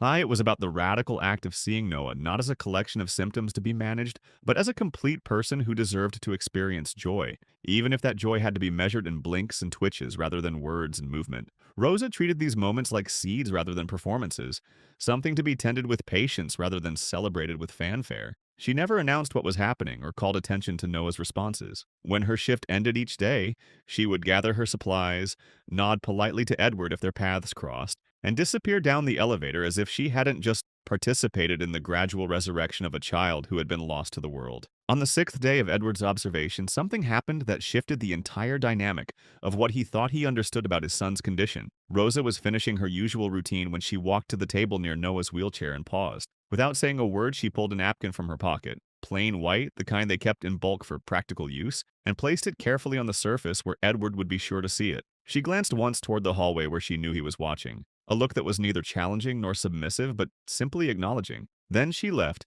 taking her supplies and her quiet music with her, leaving behind only the napkin and the echo of melody that seemed to linger in the air even after she was gone. Edward waited until he was certain Rosa had left the floor before approaching the table. The napkin appeared unremarkable at first glance, but when he picked it up, he discovered something that made his hands tremble and his vision blur with tears he couldn't control. Someone had drawn on the napkin in pencil, childlike lines that were hesitant and uneven, with smudges where the artist had erased and redrawn details multiple times. But the image was unmistakable. Two stick figures with their arms extended, caught mid-spin in what could only be interpreted as a dance. One figure had hair drawn in bold, flowing lines, while the other had a simple circle for a head and appeared to be seated. Edward sank into the chair beside the table, clutching the napkin as if it were the most precious artifact in the world. He didn't need to ask who had created this drawing. The lines were uncertain and shaky in the way that suggested fingers that hadn't held a pencil in years, hands that had forgotten the muscle memory of artistic expression, but were slowly remembering. Noah had drawn this. His son, who hadn't initiated any form of communication in 3 years, who hadn't shown interest in art or creativity or self-expression since the accident, had somehow found the motivation and coordination to capture the moment of his dance with Rosa. More than that, he had chosen to share it, to leave it where his father would find it, like a message in a bottle thrown into an ocean of silence. The simplicity of the drawing was more devastating than any photograph could have been. In those few uncertain lines, Edward could see everything. The moment Rosa had spun with Noah's hand in hers, the way the sunlight had caught them both in its warmth, the expression of pure presence that had transformed his son's face from blank to alive. But, most importantly, he could see that this was what Noah had chosen to remember. Out of all the moments in his days, the medical procedures, the therapy sessions, the careful ministrations of nurses and doctors, this was the experience that had been significant enough to preserve in art. This dance, this connection, this brief taste of joy had been worth the enormous effort required to translate it from memory to image. Edward didn't frame the drawing or show it to anyone or call attention to its existence in any way. Instead, he placed it carefully back on the table exactly where Rosa had left it, understanding instinctively that this gift wasn't meant to be celebrated or analyzed or preserved in any formal way. It was simply meant to be witnessed, acknowledgement that something beautiful had happened and that beauty deserved to be remembered. That evening, as shadows lengthened across the penthouse floor and the city lights began to twinkle in the distance, the napkin remained exactly where Rosa had placed it. It served as proof that somewhere inside Noah's silence, creativity and emotion, and the desire to communicate were still alive, waiting for the right invitation to emerge. Edward sat beside the drawing as the sun set, understanding for the first time that healing wasn't something that could be imposed or purchased or strategically implemented. It was something that grew in the spaces between people, nurtured by patience and trust, and the radical belief that connection was always possible, even when all evidence suggested otherwise. Rosa had given them more than a moment of dancing. She had given them hope that was grounded not in medical possibilities, but in human truth, that every person, no matter how broken they might appear, carried within them an essential spark that could be reached by someone willing to approach them with genuine love. The therapy session that would change everything began exactly as every other session had for the past 18 months. Dr. Sarah Chen, Noah's speech therapist, arrived at the penthouse at precisely 10 Hawaii a.m., her materials organized in a leather portfolio that contained visual aids, communication boards, and assessment forms that had remained largely blank since their work together began. Dr. Chen was competent, kind, and professionally optimistic in the way that comes from years of training and experience. She spoke to Noah in gentle, encouraging tones, offered choices between simple options, and waited patiently for responses that rarely came. Her methods were evidence-based and had proven successful with dozens of other children. The fact that they weren't working with Noah wasn't anyone's fault. It was simply another data point in the complex puzzle of trauma recovery. Edward stood on the other side of the glass partition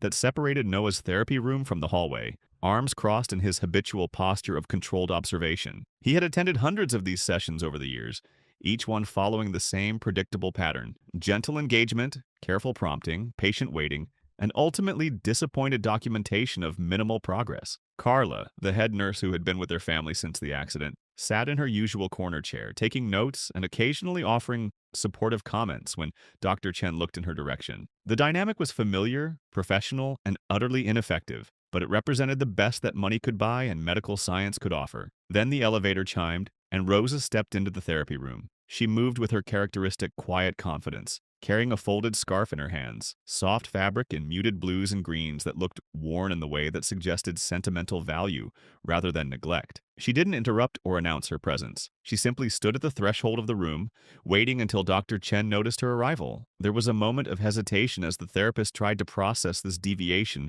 from their established routine. The cleaning staff didn't usually enter during therapy sessions, and Rosa's presence introduced an element of unpredictability into a carefully controlled environment. But before Dr. Chen could object or ask for clarification, Rosa stepped forward with purposeful intent. Edward leaned closer to the glass, his heart beginning to race as he recognized the signs of another impossible moment about to unfold. Rosa approached Noah's wheelchair without the careful distance that medical professionals maintained. She didn't kneel to his eye level or speak in the artificially animated voice that therapists used. Instead, she simply held up the scarf, letting it dangle and sway like a gentle pendulum, and asked a question that was both simple and revolutionary. "Want to try again?" The words were spoken softly, without pressure or expectation. It wasn't a therapeutic prompt designed to elicit a specific response. It was an invitation, open-ended and genuine, from one person to another. Rosa tilted her head slightly as she spoke, her expression conveying nothing more than mild curiosity about Noah's preferences. The room held its collective breath.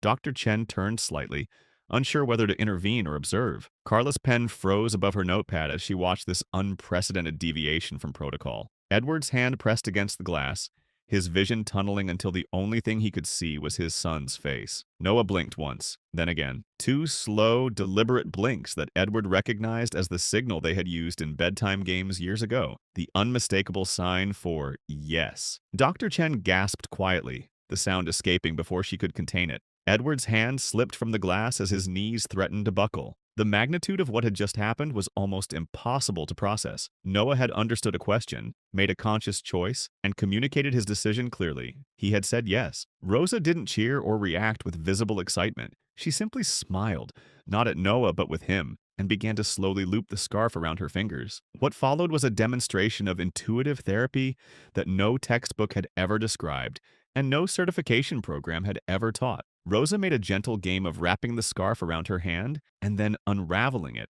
letting the fabric flutter and dance in the air. Each time she allowed the scarf to graze past Noah's fingertips, she paused to see if he would reach for it. There was no pressure, no coaxing, no verbal encouragement, just patient offering of opportunity. After several passes, Noah's hand twitched, not a reflexive movement or an involuntary response, but a deliberate attempt to make contact with the soft fabric. He didn't grab the scarf or make any dramatic gesture, but his fingers moved with unmistakable intention. Rosa acknowledged the movement by letting the scarf rest against his palm for a moment before gently pulling it away and beginning the pattern again. She was following a language that only she and Noah seemed to understand. responding to cues so subtle that they were invisible to everyone else in the room. Dr. Chen stood speechless, her carefully planned session forgotten, as she watched this untrained cleaning woman accomplish what months of professional intervention had failed to achieve. The interaction was completely outside the bounds of established therapeutic protocols, yet it was undeniably effective in ways that defied clinical explanation. Edward remained behind the glass, his body rigid with the effort of containing emotions that threatened to overwhelm his ability to think rationally. For 3 years, he had paid the most qualified professionals in the world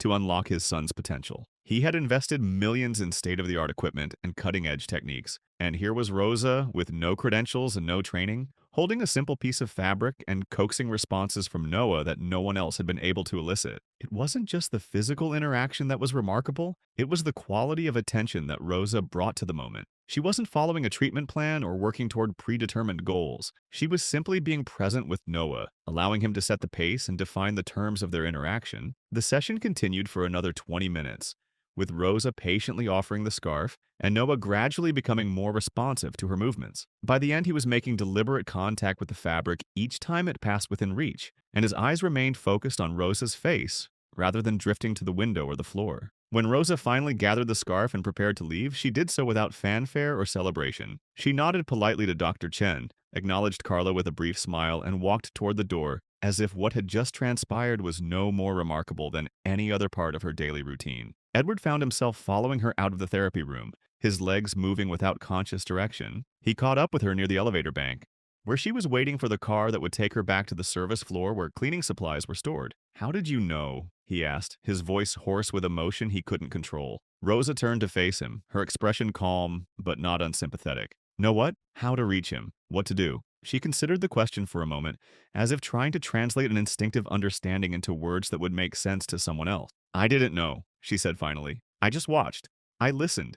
He told me what he needed." The simplicity of her answer was both enlightening and frustrating. Edward had spent years analyzing Noah's condition, consulting with experts, studying research papers and treatment protocols. He had approached his son's recovery with the same systematic methodology that had built his business empire. But Rosa had accomplished more in 20 minutes than all of that effort had achieved, simply by paying attention to what Noah was actually communicating, rather than what the professionals expected him to communicate. "You're not trained for this," Edward said, though the words carried less authority than accusation now. "No," Rosa agreed, "but maybe that's why it works." The elevator arrived and Rosa stepped inside without looking back. Edward stood in the hallway long after the doors had closed, trying to process the implications of what he had witnessed. His son had responded to a question. He had made choices and communicated those choices clearly. He had engaged with another person in a way that suggested not just awareness, but genuine desire for connection. And it had happened not because of expert intervention or expensive equipment, but because a cleaning woman had approached Noah with curiosity instead of pity,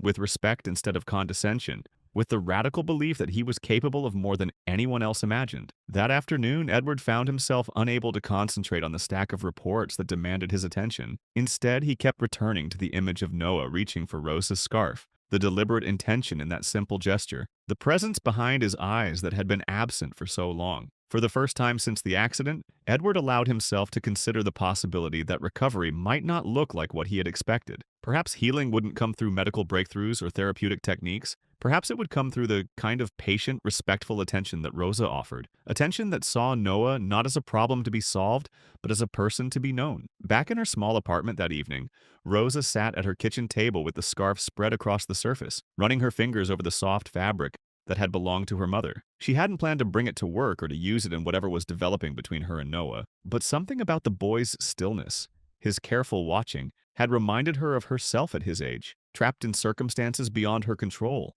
desperate for someone to see past the surface of her situation to the person waiting underneath. The scarf smelled faintly of lavender and thyme, scents that her mother had loved and that Rosa had carried with her through years of uncertainty and loss. It wasn't therapeutic equipment or a carefully designed intervention tool. It was simply a connection to love and memory offered freely to a child who had been surrounded by expertise but starved of genuine human warmth. Rosa understood something that all the professionals had missed. Noah didn't need to be fixed because he wasn't broken. He was protecting himself in the only way he knew how, and any real healing would have to begin with respect for the intelligence of that protection. She folded the scarf carefully and placed it in the drawer beside her bed, already knowing that she would bring it again tomorrow. Not because she had a plan or because she understood the science of what was happening, but because Noah had asked her to try again.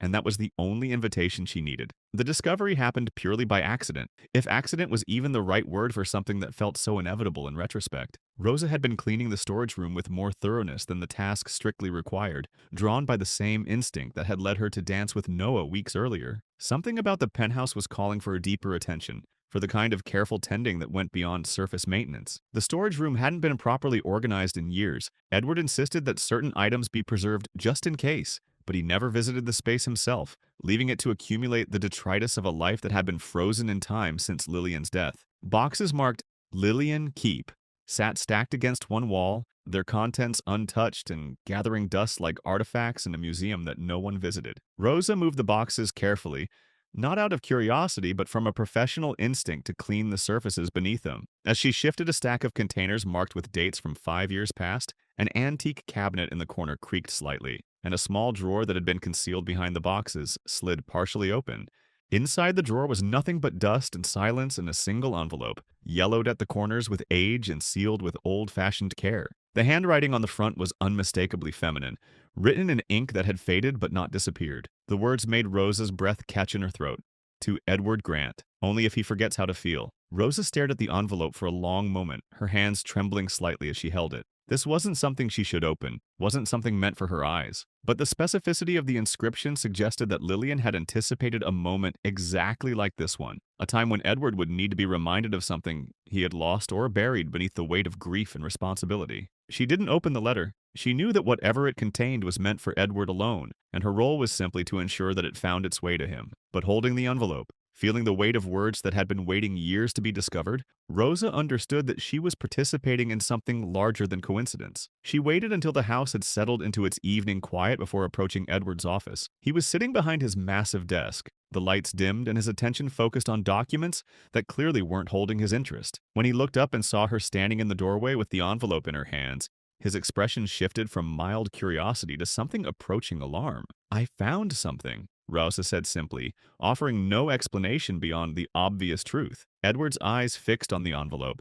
and even from across the room, he could see the handwriting that had once filled birthday cards and grocery lists and love notes tucked into his briefcase. His face went pale as Rosa approached, and placed the envelope on his desk with reverent care. "Where?" he asked, his voice hollow. "In storage, behind a drawer labeled Personal." It was sealed. Edward took the envelope with hands that shook despite his efforts to control them. For a long moment, he didn't move, just stared at the inscription, as if trying to decode a message written in a language he had forgotten how to read. When he finally opened it, Rosa started to leave, understanding that whatever was inside wasn't meant to be shared. "Stay," Edward said, the word coming out more like a plea than a command. Rosa paused in the doorway, then stepped back inside and closed the door behind her. She remained standing while Edward unfolded the letter with the careful precision of someone handling something infinitely precious and potentially devastating. His eyes scanned the page once, then again, then a third time, as his expression unraveled with each reading. The controlled composure that he wore like armor began to crack,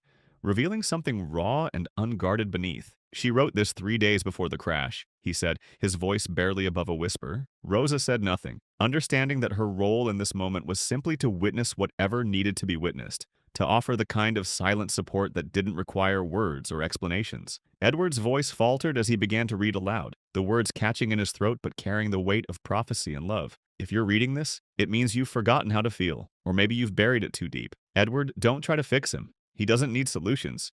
He needs someone who believes he's still in there. Even if he never walks again, even if he never says another word, just believe in who he was, who he still is." The words hit Edward like physical blows, each sentence stripping away another layer of the protective distance he had built around his emotions. His hands trembled as he continued reading, his voice becoming smaller and more broken with each phrase. "His hands need to find the rhythm. Maybe someone will reach him when I'm gone. I hope they do. I hope you let them." Edward didn't try to finish the rest. He folded the paper and bowed his head, his shoulders shaking with the kind of sobs that come from grief too long held in check. It wasn't a quiet cry or a dignified display of emotion. It was raw and unguarded, the sound of a man finally allowing himself to break under the weight of 3 years of carefully controlled pain. Rosa didn't offer comfort through words or platitudes. She simply stepped closer and rested a hand on his shoulder, not as a servant offering consolation to her employer, but as one human being acknowledging another's suffering. Her touch was steady and warm, carrying no agenda other than the simple recognition that no one should have to carry such pain alone. Edward leaned forward, covering his face with both hands as the sobs continued to come in waves. Each one seemed to take something from him, pride, perhaps, or the illusion of control, but what remained looked more human than he had allowed himself to be in years. The grief wasn't just for Lillian, though. Her absence filled every corner of the room like a presence that refused to be ignored. It was for the years he had spent trying to solve Noah's silence instead of simply sitting with him in it. It was for all the ways he had chosen expertise over intuition, protocol over presence, the safety of clinical distance over the terrifying vulnerability of real connection. Rosa didn't move until his breathing began to calm, until the storm of emotion had passed through him and left something quieter in its wake. When he finally looked up at her, his eyes were red and wet, but there was something different in his expression, something that looked like relief. "She would have liked you," he said, his voice hoarse but steady. The words weren't meant as flattery or casual comfort.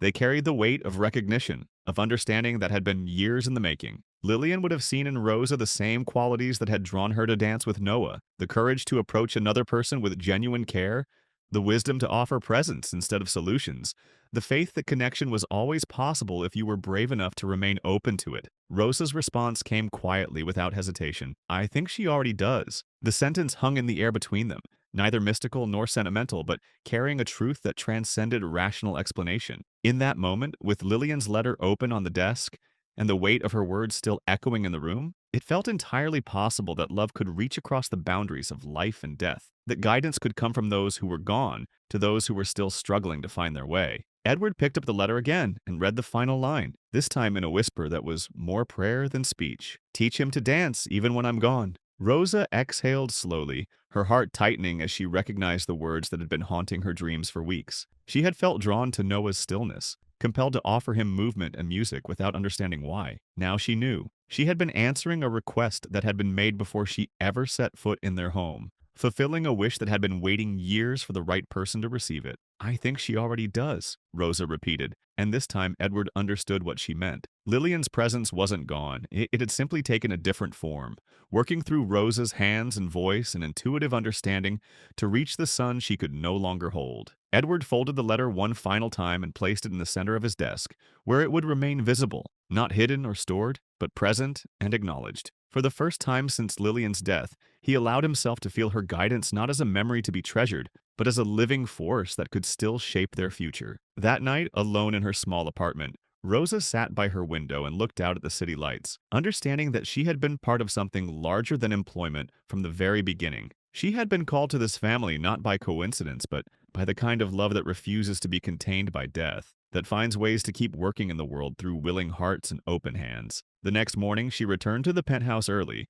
humming again as she gathered her supplies. But this time, her humming carried a different quality. Not just melody, but prayer. Not just sound, but the echo of a promise being kept by someone who had loved deeply enough to ensure that her love would continue even in her absence.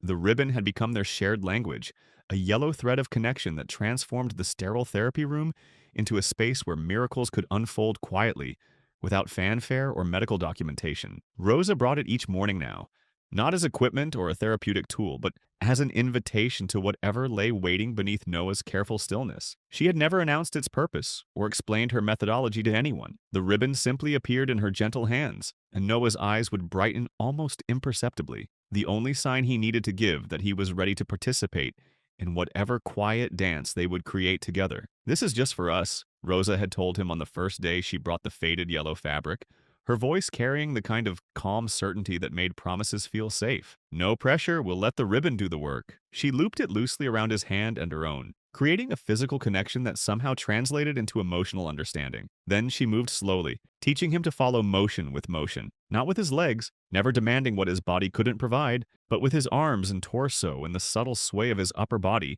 that remembered what it felt like to be part of something rhythmic and alive. At first, it was almost nothing. A faint shift of his wrist when she moved left, a barely perceptible tilt of his elbow when she stepped back. But Rosa celebrated every millimeter of effort as if it were a standing ovation, whispering encouragement that felt more like recognition than praise. "There," she would say softly when Noah managed to extend his arm in harmony with her movement. "That's it. That's dancing." Noah would respond with the same slow double blink that had become his way of saying yes, and the conversation would continue in this language of touch and rhythm that needed no words to communicate profound truths about connection and joy. Edward watched from the doorway more frequently now, no longer hiding his observation, but not yet ready to participate. His presence had shifted from surveillance to something closer to reverence, as if he were witnessing a religious ceremony whose significance he was only beginning to understand. The sessions grew more complex, gradually, organically, without pressure or artificial timelines. Rosa added a second ribbon, allowing Noah to practice extending both arms in gentle arcs while she stood behind him,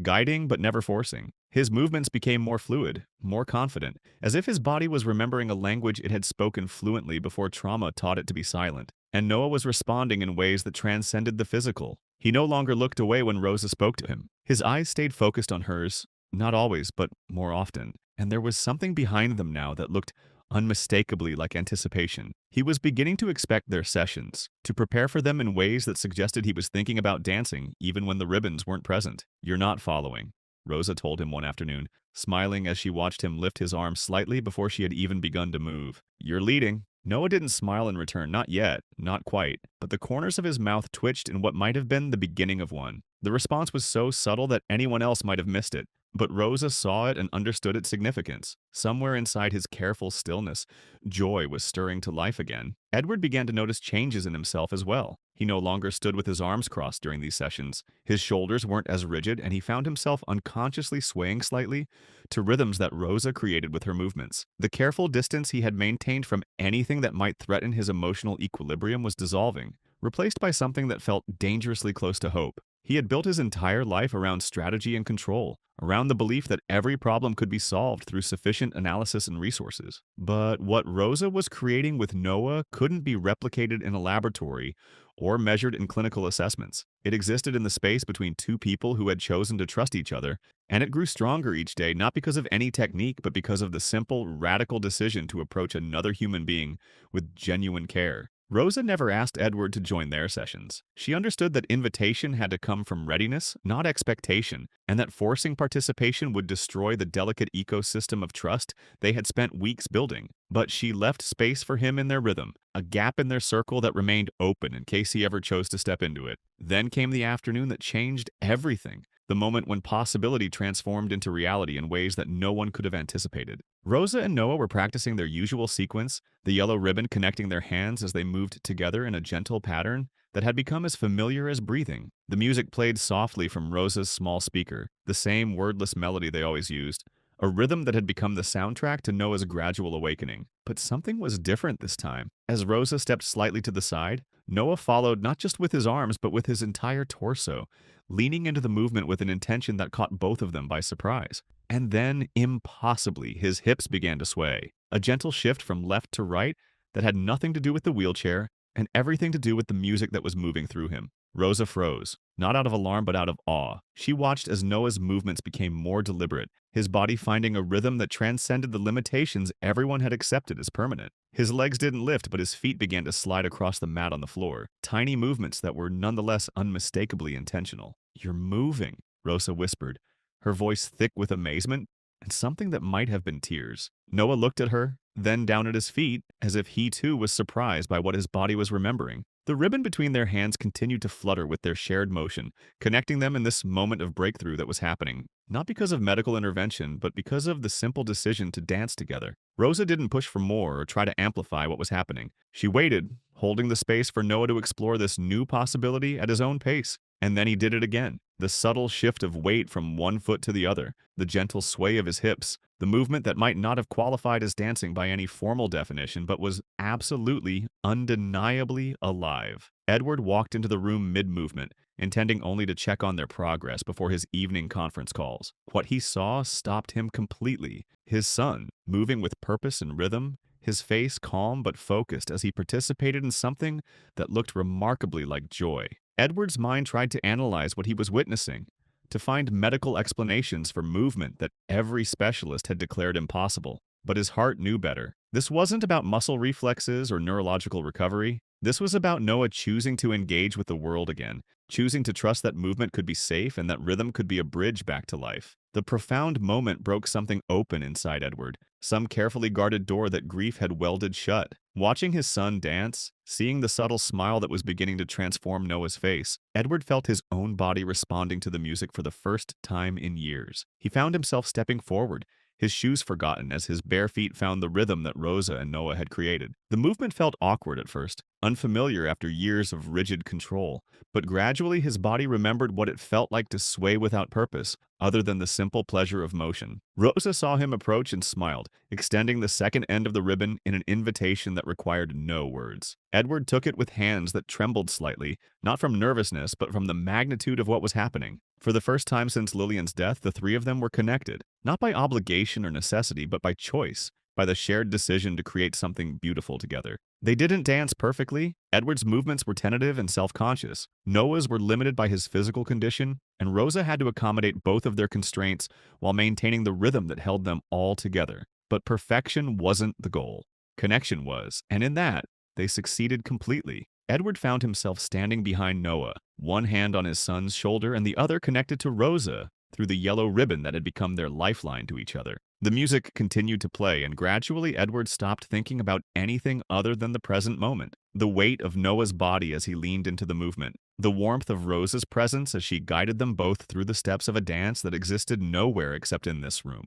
Between these three people who had found each other across the boundaries of loss and hope, for the first time since Lillian's death, Edward felt himself surrender to something larger than his own will. His mind didn't analyze or strategize or attempt to control the outcome. He simply moved with his son and the woman who had somehow become essential to their healing, following a rhythm that seemed to emerge from some deep place of memory and love. When the music finally faded, they continued swaying for a few moments more, reluctant to break the spell that had transformed their broken family into something that felt almost whole again. Edward slowly released the ribbon, kneeling to face Noah directly, his hands resting gently on his son's knees. "Thank you," he said, his voice low and cracking with emotion he no longer tried to hide. Noah didn't speak, but his eyes met his father's and held them, the first sustained eye contact they had shared since the accident. In that gaze, Edward saw not the broken child he had been trying to fix, but the complete person his son had always been, waiting patiently for someone to see him as whole rather than damaged. Rosa stepped back quietly, giving them space for this moment of reconnection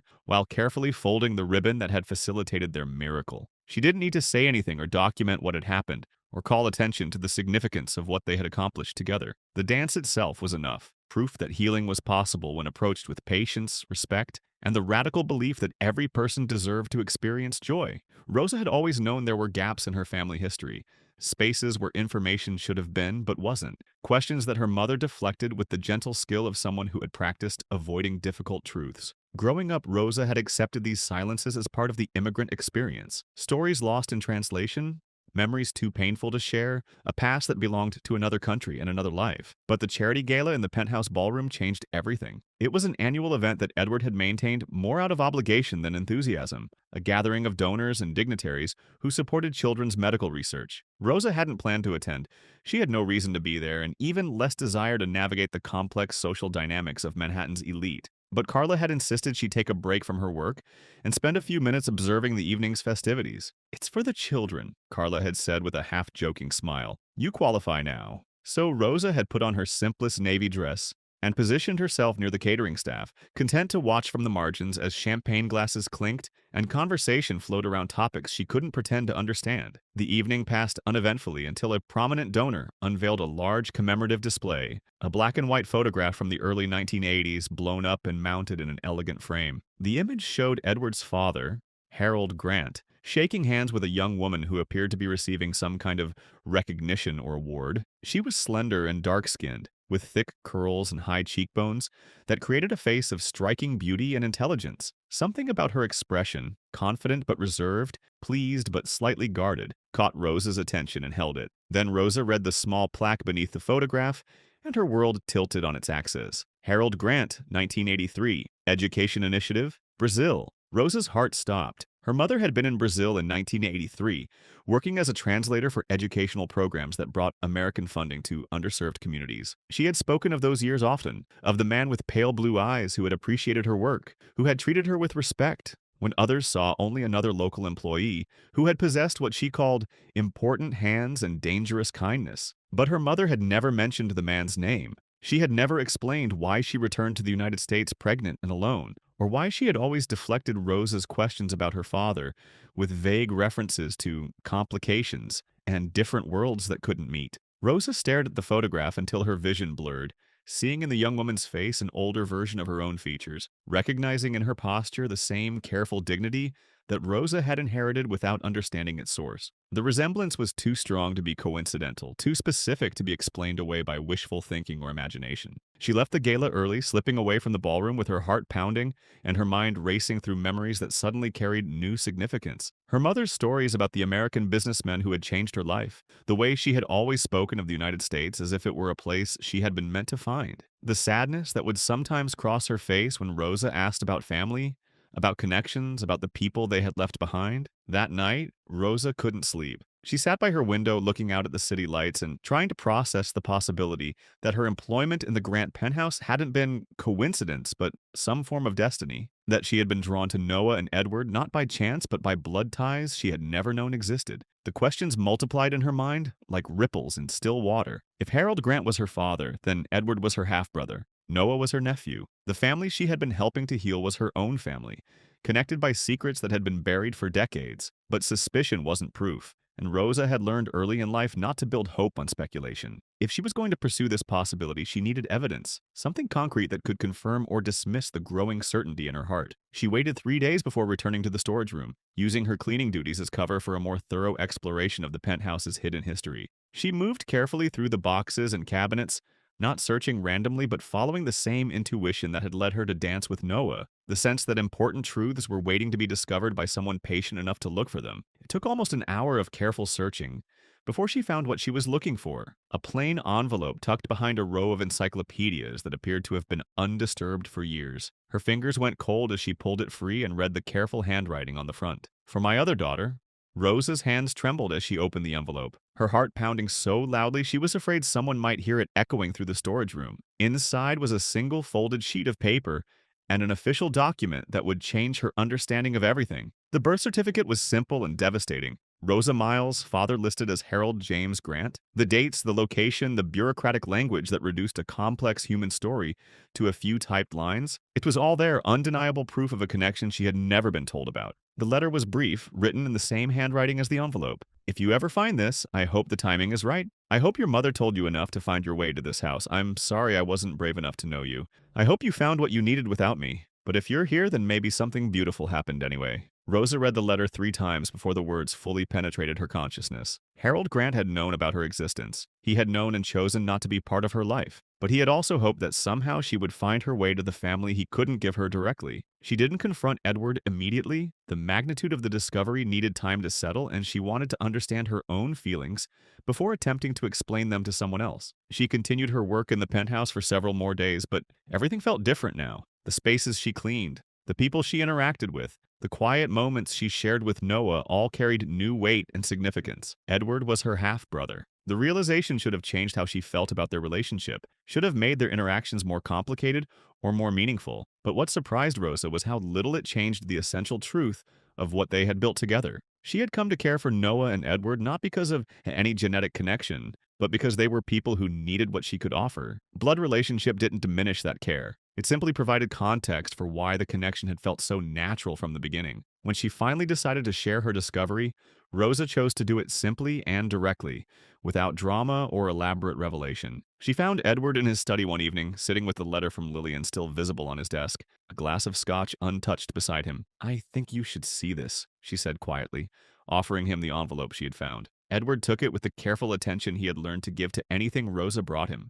When he read the name on the front, his face went pale, his hands freezing as the implications began to sink in. "I don't understand," he whispered as he opened the letter and scanned its contents. "She never told me, I didn't know." Rosa stood in patient silence while Edward processed the revelation, watching as understanding slowly replaced confusion in his expression. When he looked up at her again, his eyes were wide with something between disbelief and recognition. "You're my sister," he said slowly, as if speaking the words aloud would help them become real. "Half," Rosa corrected gently. "But yes." The silence that followed was profound but not uncomfortable. They were both absorbing the reality that their connection had deeper roots than either of them had known, that Rosa's intuitive understanding of Noah's needs and Edward's pain might have been guided by something more than professional compassion. "You're the woman with my father's eyes," Edward said finally, his voice filled with wonder and regret. Rosa exhaled a breath that felt like it had been waiting years to escape. "I always wondered where they came from." For the first time since Rosa had entered his life, Edward looked at her and saw not the cleaning woman who had saved his son, but the sister he had never known he had. The daughter Harold Grant had acknowledged in private, but never claimed in public. The family member who had found her way home through service rather than inheritance. The discovery explained so much. Why Rosa had seemed to understand the house and its rhythms so quickly, why her presence had felt necessary rather than merely helpful, why her connection to Noah had transcended the usual boundaries between caregiver and patient. She hadn't been a stranger offering assistance to a broken family. She had been family herself, answering a call that had been waiting decades to be heard. Edward couldn't sleep that night. The envelope containing proof of Rosa's identity sat on his desk like evidence of a reality he wasn't prepared to accept, challenging everything he thought he understood about coincidence, family, and the forces that had brought them together. He found Rosa the next morning in Noah's room, going through her usual routine of gentle cleaning, while humming melodies that now carried new significance. When she looked up and saw him standing in the doorway, something in his expression made her pause mid-motion, her hand stilling on the cloth she had been using to dust the windowsill. "Rosa," he said, his voice raw and unfamiliar to himself. "I need to tell you something." She straightened, setting down her cleaning supplies with the careful attention of someone preparing for important news. Her expression was alert but calm, as if she had been expecting this conversation and was ready for whatever it might bring. "I found another letter," Edward continued, his words coming slower than he intended. "From my father, addressed to his other daughter." The carefully constructed distance between them, the professional boundary that had defined their relationship for months, dissolved completely in that moment. Rosa's breath caught as the full weight of his words settled between them, confirming what she had already known but somehow making it more real. "It's you," Edward said, his voice nearly breaking on the simple words. "You're my sister." For a moment, everything hung perfectly still. Rosa felt her hands clench slightly at her sides as she processed the confirmation of what she had discovered in the storage room. But instead of relief or joy or any of the emotions she might have expected, what came was something more complex, a sense of loss for the simplicity they were about to leave behind. "I was just a cleaner," she whispered, the words emerging without conscious thought. "I didn't mean to clean your history." The sentence landed like a blow that neither of them knew how to absorb. It carried the weight of everything that was about to change. The innocence of their connection, the purity of Rosa's motivations, the belief that what they had built together was based on choice rather than obligation. Rosa turned and left without another word, walking out of the room, out of the penthouse, out of the life they had been building together with such careful patience. Edward didn't follow her. He couldn't. He watched her disappear down the hallway, carrying with her not just the revelation of their shared blood, but the fear that everything meaningful between them had been based on secrets neither of them had chosen to keep. The next few days passed in a silence that was different from any they had experienced before. It wasn't the peaceful quiet of healing or the comfortable rhythm of work being done well. It was the hollow absence left behind when something essential had been removed from a carefully balanced system. Noah regressed almost immediately. Not dramatically or completely, but enough to remind Edward how fragile their progress had been. The small movements that had begun to return to his son's body became stilted again. The humming that had started to fill their rooms faded back into silence. The light that had begun to return to Noah's eyes dimmed, as if he understood that the person who had called him back to life was no longer there to maintain the connection. Edward tried to continue the routines that Rosa had established. He brought the yellow ribbon to Noah's room and attempted to recreate the gentle movements they had shared, but his efforts felt mechanical and forced. Without Rosa's intuitive understanding of rhythm and patience, the exercises became empty gestures that seemed to highlight their loss rather than bridge it. He considered calling Rosa more than once, his phone in his hand and her number displayed on the screen. But what could he say? How do you ask someone to return to a relationship that had been fundamentally altered by truths neither of you had been prepared to face? How do you explain that the family secret you had never known existed had somehow made everything feel less authentic rather than more meaningful? Dr. Chen returned for Noah's scheduled therapy session and immediately noticed the change in his responsiveness. The small victories they had achieved during Rosa's time with them seemed to have evaporated, leaving behind a child who was once again locked in the protective silence that had defined him for years. "Has there been any change in his routine?" Dr. Chen asked, her professional concern evident as she documented Noah's regression. "Any disruption to his environment or care?" Edward couldn't bring himself to explain what had happened. The truth was too complex, too charged with emotions he didn't understand, and too private to share with someone who would inevitably try to analyze it through the lens of psychological theory. "Some staffing changes," he said vaguely, the words feeling like betrayal even as he spoke them. Carla noticed the difference too, though she was too diplomatic to comment directly on Rosa's absence. Instead, she mentioned practical concerns, the way Noah's eating had decreased again, how his sleep patterns seemed more disrupted. The return of the blank stare that they had all hoped was disappearing permanently. "He's asking for her," Carla said one afternoon, her voice gentle but pointed. "Not in words, but in the way he looks toward the door. He's waiting for someone who isn't coming." Edward felt the accusation in her words, even though Carla had offered it as observation rather than judgment. Noah was waiting for Rosa, and Edward was the reason she wasn't there. Not because he had sent her away in anger, but because he had allowed the revelation of their blood relationship to poison something that had been pure and healing. On the fourth day of Rosa's absence, Edward sat beside Noah's wheelchair in the evening light, watching his son stare out the window with the same vacant expression that had characterized the 3 years before Rosa's arrival. The progress they had made, the movement, the connection, the small miracles of engagement, felt like a dream that was fading with each passing hour. "I don't know what to do," Edward confessed aloud, speaking to his silent son as if Noah might offer guidance or absolution. "I don't know how to move forward without her." Noah didn't answer, of course, but something in his posture, the slight turn of his head, the way his fingers curved inward, suggested that he was listening, that he understood the loss they were both experiencing. That night, Edward found himself in Rosa's former workspace, standing among the cleaning supplies and equipment that had been her domain for months. Everything was organized with the same careful attention to detail she had brought to every aspect of her work. But the space felt abandoned, waiting for someone who might never return. He picked up the small speaker she had used to play music during her sessions with Noah,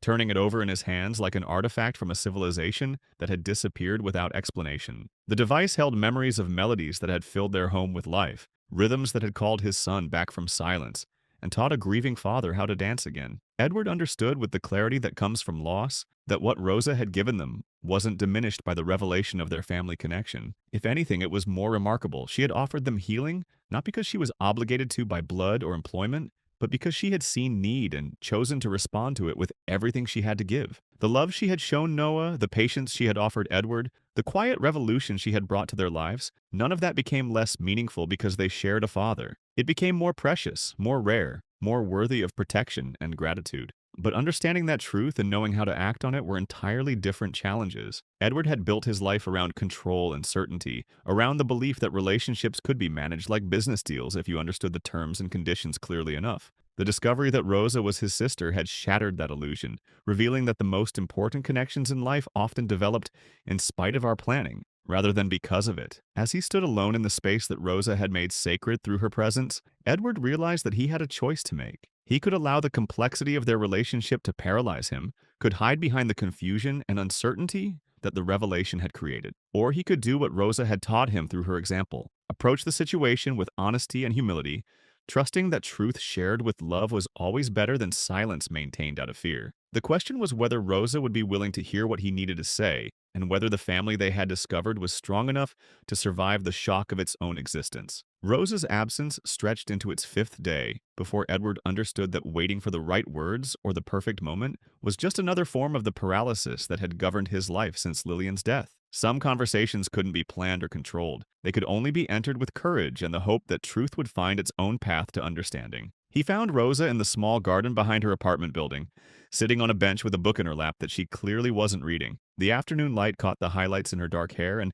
Edward was struck by how much she resembled the young woman in his father's photograph. The same combination of strength and vulnerability, the same careful dignity that suggested depths he was only beginning to understand. She looked up when she heard his footsteps on the gravel path, her expression neither surprised nor welcoming, but not hostile either. It was the face of someone who had been expecting this conversation and had prepared herself for whatever it might bring. "I want you to stay," Edward said without preamble, abandoning the careful speech he had rehearsed during the drive to her apartment. "Not just as a cleaner, not even just as what you've become to Noah. I mean stay permanently as part of this, as family." Rosa closed her book and set it aside, her movements deliberate and calm. "I don't know what to say," she admitted. "You don't need to answer now," Edward replied, sitting on the opposite end of the bench without asking permission. "I just want you to know that this place, our home, feels different when you're in it. Alive. And not just for Noah, for me too." They sat in silence for several minutes, watching the afternoon shadows lengthen across the small garden. Edward felt the familiar urge to fill the quiet with explanations or justifications, but Rosa's presence had taught him that some truths needed space to breathe before they could be properly understood. "There's something I need to understand first," Rosa said eventually, her voice soft but certain, "before I can say yes." Edward nodded, prepared for questions about logistics or boundaries, or the complex dynamics of their newly revealed relationship. But Rosa's concern was simpler and more fundamental than he had anticipated. "I don't know yet," she said, "but I will." That evening, the penthouse hosted the charity gala that would become a turning point in ways none of them could have predicted. Edward moved through the gathering with the practiced ease of someone who had attended hundreds of similar events, making conversations with donors and dignitaries, while his mind remained focused on the empty space where Rosa should have been. She arrived near the end of the evening, dressed simply but elegantly, standing at the edge of the ballroom like someone who belonged there but chose to observe rather than participate. Edward caught sight of her from across the room and felt something in his chest loosen. Not relief exactly, but the first suggestion that healing might still be possible. Rosa made her way through the crowd with quiet purpose, drawn by the same commemorative display that had first revealed the truth about her parentage. The photograph of Harold Grant and the young woman from Brazil seemed to glow under the gallery lights, demanding attention from anyone who looked closely enough to see the connections it contained. But this time, Rosa wasn't looking at the image with the shock of recognition. She was studying it with the careful attention of someone trying to understand, not just what had happened, but why it had remained hidden for so long. An elderly man approached her as she stood before the display, his movements careful but confident. "Beautiful photograph," he said, his voice carrying the slight accent of someone who had learned English as a second language. "I knew them both, you know, Harold and Maria." Rosa turned to face him, her heart beginning to race as she recognized the possibility that this stranger might hold pieces of the story she had been trying to understand. "Maria, your mother," the man said gently. "You have her eyes, but Harold's chin. I wondered if you would ever find your way here." The conversation that followed filled in details that Rosa had been missing for decades. Dr. Carlos Mendoza had worked as a coordinator for the education initiative that brought Harold Grant to Brazil in 1983. He had witnessed the relationship that developed between the American businessman and the young translator who helped navigate the complex cultural and linguistic challenges of the project. They loved each other, Dr. Mendoza said simply, but Harold was married and Maria was proud. She chose to leave before the situation became impossible for both of them. Harold never knew about you until years later, when it was too late to change what had already been decided. Rosa listened to the story of her origins with a mixture of sadness and understanding. Her mother had made an impossible choice between love and integrity, between happiness and honor. Harold had been left to wonder what might have been, carrying guilt and regret that eventually led him to write the letter Rosa had found in the storage room. "He tried to find you both," Dr. Mendoza continued, "after his wife died, when Edward was still young. But Maria had made a new life, and she asked him to respect her decision to keep the past in the past. So he did, but he never stopped hoping that someday you might find each other." The revelation recontextualized everything Rosa thought she understood about her discovery of the Grant family. It hadn't been coincidence that led her to the penthouse, but it also hadn't been manipulation or destiny in any simple sense. It had been the slow working of love across time and distance, creating opportunities for connection that could only be seized by people brave enough to recognize them. Edward found her as the gala was ending, standing alone in front of the photograph with tears in her eyes, but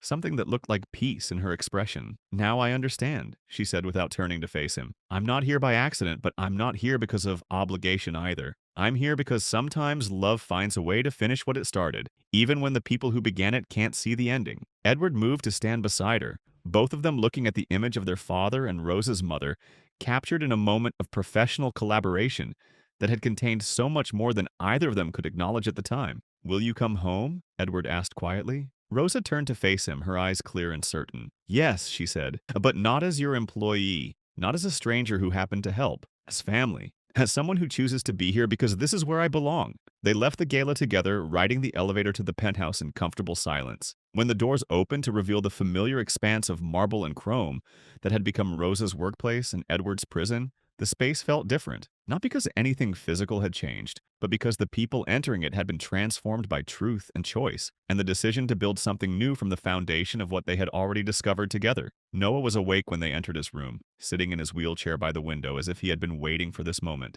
When he saw Rosa, his face lit up with something that could only be called joy, pure, uncomplicated happiness at the return of someone he had thought was lost. Rosa knelt beside his wheelchair and took his hands in hers, her voice soft but steady as she spoke. "I'm sorry I left," she said. "I needed to understand something important, but I'm not leaving again. We're family now. All of us." Noah didn't speak, but his eyes held hers with an intensity that conveyed everything words couldn't capture. He understood in the way that children sometimes do that something fundamental had changed. Not just Rosa's position in their household, but the very nature of what they were building together. That night, for the first time since the revelation of their relationship, the three of them gathered in the living room, where Rosa had first danced with Noah. Edward brought out the yellow ribbon that had become their shared symbol, and slowly, carefully, they began to move together again. The dance was different this time, more tentative at first, as if they were all learning new steps. But gradually, as the music played and their bodies found the familiar rhythm, the joy returned. Rosa spun gently with Noah's hand in hers while Edward provided steady support from behind, and for a few perfect minutes, they were simply a family dancing together in their living room. When the music ended, they remained connected by the ribbon and by something much stronger, the understanding that they had chosen each other not once but twice, first as strangers drawn together by need and compassion, and then as family willing to rebuild their connection on the foundation of truth. 6 months had passed since the revelation that changed everything, and the penthouse had been transformed in ways that went far beyond the addition of Rosa as a permanent family member. The sterile perfection that had once characterized every room had given way to something warmer, more alive, spaces that showed evidence of being lived in by people who had learned to value connection over control. Music played freely throughout the day now, not as background noise, but as an essential element of the atmosphere Rosa and Edward had created together. Noah's laughter could be heard echoing down the hallways, still rare but no longer shocking when it occurred. The careful distance that grief had imposed on every interaction had been replaced by the messy, imperfect closeness of a family, learning how to love each other without fear. But perhaps the most significant change was the decision they had made together to share their healing with others. The Stillness Center had grown from a simple idea. What if other families could benefit from what Rosa had discovered about reaching children through patience and respect rather than clinical intervention? Into a comprehensive program that was revolutionizing how people thought about trauma recovery and human connection. Edward and Rosa had co-founded the center not as experts or professionals, but as people who had learned through experience that healing often came through the most unexpected channels. They brought together traditional medical expertise with Rosa's intuitive understanding of rhythm and movement, creating an approach that honored both the science of recovery and the art of being present with another person's pain. The program wasn't about curing or fixing anything. It was about creating spaces where children and families could explore what connection felt like when it wasn't filtered through diagnostic criteria or treatment goals. Rosa trained volunteers in the patient observation she had used with Noah, how to watch for the small signals that indicated readiness for interaction, how to offer invitation without pressure, how to follow rather than lead in the delicate dance of trust building. On the day of the center's public launch, the penthouse had been carefully transformed to serve as both a demonstration space and a celebration venue. The grand hallway that had once been a cold corridor of silence was cleared to create a performance area, with folding chairs arranged on either side for parents, doctors, and the curious observers who had come to witness something they had been told was impossible. Edward stood at one end of the improvised stage, wearing a simple button-down shirt with the sleeves rolled up, looking more like a nervous father than a billionaire CEO. Rosa was beside him in a flowing dress that allowed for easy movement, her hands never straying far from Noah, who sat in his wheelchair with an expression of calm anticipation that would have been unimaginable just months earlier. The audience was filled with faces Edward recognized: medical professionals who had worked with Noah over the years, other parents of children with disabilities, journalists who had come to document what some were calling a revolutionary approach to pediatric therapy. But there were also many people he didn't know. Families who had heard about their program through word of mouth, therapists who were curious about methods that couldn't be taught in textbooks, children whose eyes held the same guarded hope that had once defined Noah's expression. "You don't have to do anything," Rosa said quietly, bending down to meet Noah's eyes. "You already did it, but if you want to, we'll be right here." Noah looked up at her with the kind of trust that can only be built through months of consistent presence and gentle invitation. He placed his hand on the walker that had become his bridge between the wheelchair and independent movement, not because anyone had told him to, but because he understood that this moment was his choice to make. Edward knelt beside Rosa, his voice soft but steady, as he addressed his son. "Whatever you decide is perfect. We're proud of you no matter what." The room fell silent as Noah gripped the walker with both hands and slowly, deliberately rose to his feet. The movement wasn't smooth or effortless. His legs trembled with the effort, and his face showed the concentration required to coordinate muscles that had been dormant for years. But it was unmistakably intentional, a choice made not from obligation, but from the desire to share something beautiful with people who had gathered to witness it. His first step was careful, more of a controlled lean than actual movement. The second was more confident. By the third, he had found his rhythm, the same careful, purposeful pace that had characterized all of his healing. When he reached the center of the improvised stage, he stopped, straightened as much as his condition allowed, and offered a small bow that carried more dignity than any formal gesture Edward had ever witnessed. The applause was immediate and overwhelming, but Noah seemed to expect it rather than be surprised by it. He had learned through months of gentle encouragement that his efforts to connect with the world were worthy of celebration, that his courage to move beyond the protective silence of trauma deserved recognition. But the most remarkable moment was still to come. Without being prompted or guided, Noah reached to his side and picked up the yellow ribbon that had become the symbol of their shared healing. He held it up for a moment, letting it unravel like a banner of hope, and then began to move. It wasn't fast or dramatic, but it was unmistakably dancing. Noah spun slowly, his feet planted, but his torso engaged in the rhythm that Rosa had taught him, the walker providing stability while his spirit provided the movement. The ribbon fluttered around him as he turned, catching the light from the windows and creating patterns that seemed to embody the joy that had slowly returned to his life. The audience erupted in applause again, but this time Edward barely heard it. He was too focused on his son's face, on the expression of pure presence and contentment that had replaced the blank stare of trauma. Noah was dancing not because he had been asked to, but because movement had become a language he could speak fluently, a way of communicating joy that transcended the limitations that the accident had imposed on his body. Rosa stepped forward to join Noah's dance, and Edward followed without hesitation. The three of them moved together in the center of the improvised stage, their movements simple but profound, their connection visible to everyone who watched. They weren't performing for the audience. They were simply sharing what they had discovered together. The truth that healing was possible when it was approached with patience, respect, and the radical belief that every person deserved to experience joy. Around them, something remarkable began to happen. Children in the audience started clapping in time with the music, their bodies instinctively responding to the rhythm that filled the space. Parents reached for each other's hands, creating their own small connections across the rows of chairs. Several people began moving in their seats, swaying gently as if they too were being invited into the dance that had started with 3 people and was now expanding to include everyone present. What had begun as a demonstration of one family's healing became a celebration of the universal human capacity for connection and renewal. The rigid boundaries between performer and audience, between those who needed healing and those who offered it, dissolved into something more fluid and inclusive. A community of people who had chosen to believe that movement was possible even when everything seemed still. When the music finally faded, the 3 of them remained connected at the center of the stage, their breathing synchronized, and their faces glowing with the satisfaction of having shared something true and beautiful. The applause continued, but it felt different now. Not just appreciation for what they had witnessed, but recognition of what they had all participated in. Edward looked out at the faces surrounding them and saw the same transformation he had experienced in his own life reflected in dozens of expressions. People who had arrived skeptical or curious were leaving convinced that they had witnessed something that would change how they thought about healing, about family, about the possibilities that existed when people approached each other with genuine care. But the most profound change was in Edward himself. As he stood with his arm around Noah's shoulders and Rosa's hand in his, he felt the final pieces of the grief that had defined him for years shift into something else. Not disappearance, but integration. Not forgetting, but remembering with love instead of pain. She would be so proud, he whispered, speaking to Noah but meaning it for all of them. Rosa nodded, understanding that he was referring not just to Lillian, but to his mother as well, to Harold, to all the people who had loved them enough to create the circumstances that brought them together. I think she already is, Rosa replied, and this time Edward knew she was right. The evening that followed was filled with conversations that would lead to partnerships, funding opportunities, and the gradual expansion of their program to other cities and other families. But what mattered most to Edward was the quiet moment when they returned to the penthouse after the last guest had left,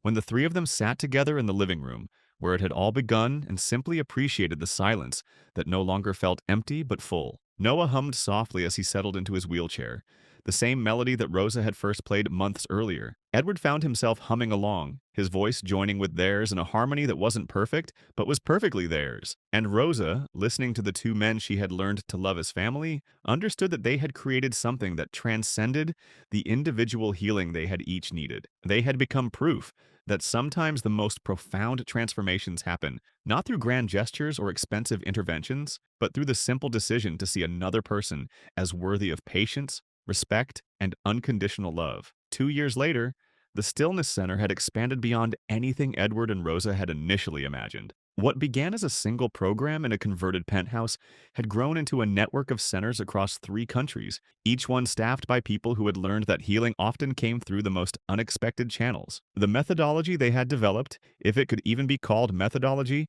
wasn't something that could be easily replicated or mass-produced. It required individuals who were willing to approach each child as a complete person rather than a collection of symptoms, who understood that breakthrough moments often looked like nothing more than a blink or a twitch to untrained eyes, who had the patience to build trust one gentle interaction at a time. Rosa had become the center's director of training, though her title barely captured the scope of what she did. She traveled regularly to new locations, teaching volunteers and professionals how to recognize the subtle languages that children used when words weren't available, how to offer invitation without pressure, how to create spaces where healing could unfold organically rather than being imposed from outside. Edward had restructured his business interests to focus primarily on funding the center's expansion and researching new approaches to trauma recovery. Grant Technologies still thrived under the leadership of executives he trusted, but his attention had shifted to work that felt more essential, creating opportunities for other families to discover what his family had found through Rosa's presence. And Noah had become something none of them had expected, a teacher,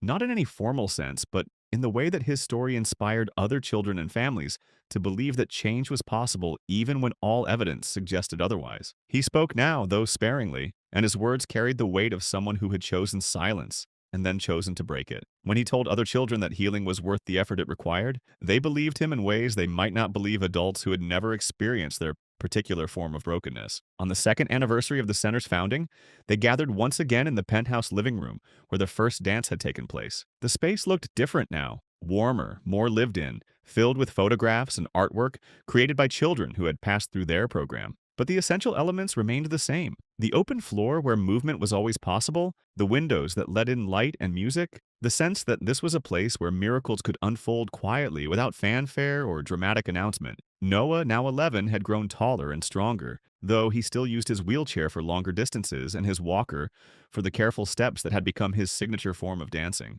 His face had lost the guarded blankness that trauma had imposed, replaced by the alert curiosity of a child who had learned that the world could be trusted to offer beauty as well as pain. Rosa had changed too, though the transformation was subtler. She moved through the world with the confidence of someone who had discovered her purpose and chosen to embrace it fully. The careful reserve that had characterized her first months in the penthouse had given way to something more open, more willing to claim space and voice opinions and believe that her perspective mattered. But perhaps the most dramatic change was in Edward. The rigid control that had once governed every aspect of his life had been replaced by something more flexible, more responsive to the unexpected opportunities that each day might bring. He laughed more, worried less, and had learned to find joy in small moments that wouldn't have registered on his radar just years earlier. As the three of them prepared for what had become their traditional anniversary dance, Edward reflected on how impossible this moment would have seemed when Rosa first arrived as part of the cleaning crew. A billionaire, a former maid who had become family,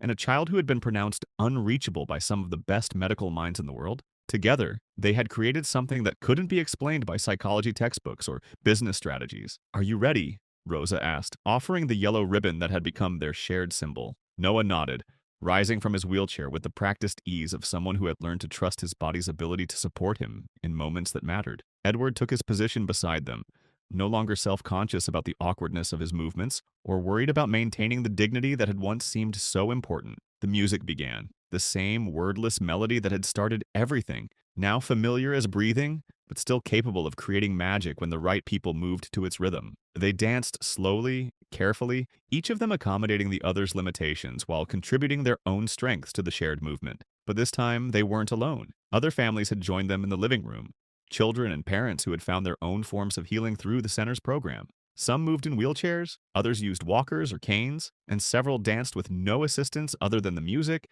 and the encouragement of people who understood that every form of movement was worthy of celebration. The penthouse filled with the sound of laughter and conversation, with music that came from speakers and voices alike, with the gentle percussion of feet and wheels and assistive devices all finding their own way to participate in the rhythm that connected them all. Edward watched a little girl with cerebral palsy spin in her wheelchair, while her mother clapped in time with the music. He saw a boy who had been selectively mute for 3 years whisper a request to his father for a specific song. He observed dozens of small miracles that would never make headlines or inspire research grants, but that represented the most profound victory possible, the decision to keep moving forward even when the path wasn't clear. "Look," Rosa said softly, gesturing toward Noah, who had begun to hum along with the music while he danced. But Noah wasn't just humming for himself. He had begun to teach the melody to a younger child who was visiting the center for the first time, patiently repeating the phrases until the other boy could follow along. The two of them moved together, Noah providing gentle guidance while the younger child discovered that his body could create rhythm and beauty.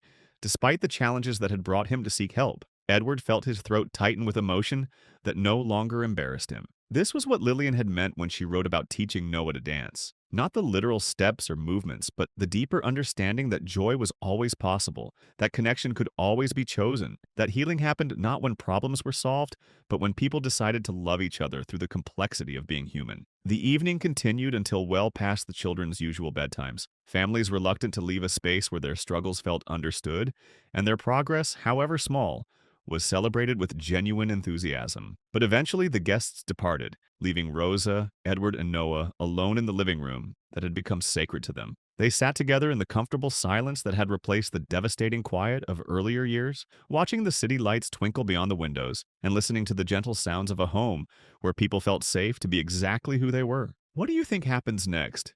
Edward asked, speaking to both of them, but particularly curious about Noah's perspective. Noah considered the question with the seriousness he brought to all conversations now, his face thoughtful as he weighed possibilities that would once have seemed impossible to contemplate. "More dancing," he said finally, his voice clear and certain. "More families, more kids who think they can't move learning that they can." Rosa nodded, understanding that Noah had articulated not just their plans for the center's expansion, but something deeper about the way healing spreads from person to person, family to family, community to community when people are brave enough to share what they've learned. "More dancing," she agreed, and Edward knew that whatever challenges lay ahead, they would face them the same way they had faced everything else, together with patience and with the absolute conviction that movement was always possible for those willing to take the first step. The penthouse settled into sleep around them, but the music seemed to linger in the air not as sound but as presence, as promise, as the ongoing echo of all the joy they had created together, and all the joy still waiting to be discovered. In the morning, there would be new families to meet, new children to encourage, new forms of healing to explore and share. But tonight there was simply this: three people who had found each other across the boundaries of class and blood and circumstance, who had learned that the most profound medicine often came disguised as something as simple as the decision to dance when the world expected you to sit still. Outside the windows, the city continued its restless movement, millions of people navigating their own forms of stillness and motion, silence and song. And in one penthouse 57 floors above the street, a family born from loss and choice and the radical belief in possibility continued the dance that had saved them all, keeping time with a rhythm that would never end as long as there were people willing to move together toward hope. Sometimes healing doesn't come from medicine. It comes from movement. Sometimes family isn't defined by blood alone, but by the choice to see another person as worthy of unconditional love. And sometimes the most profound transformations happen not through grand gestures, but through the simple decision to dance when the world tells you to sit still. This story reminds us that every person, no matter how broken they might appear, carries within them an essential spark that can be reached by someone willing to approach them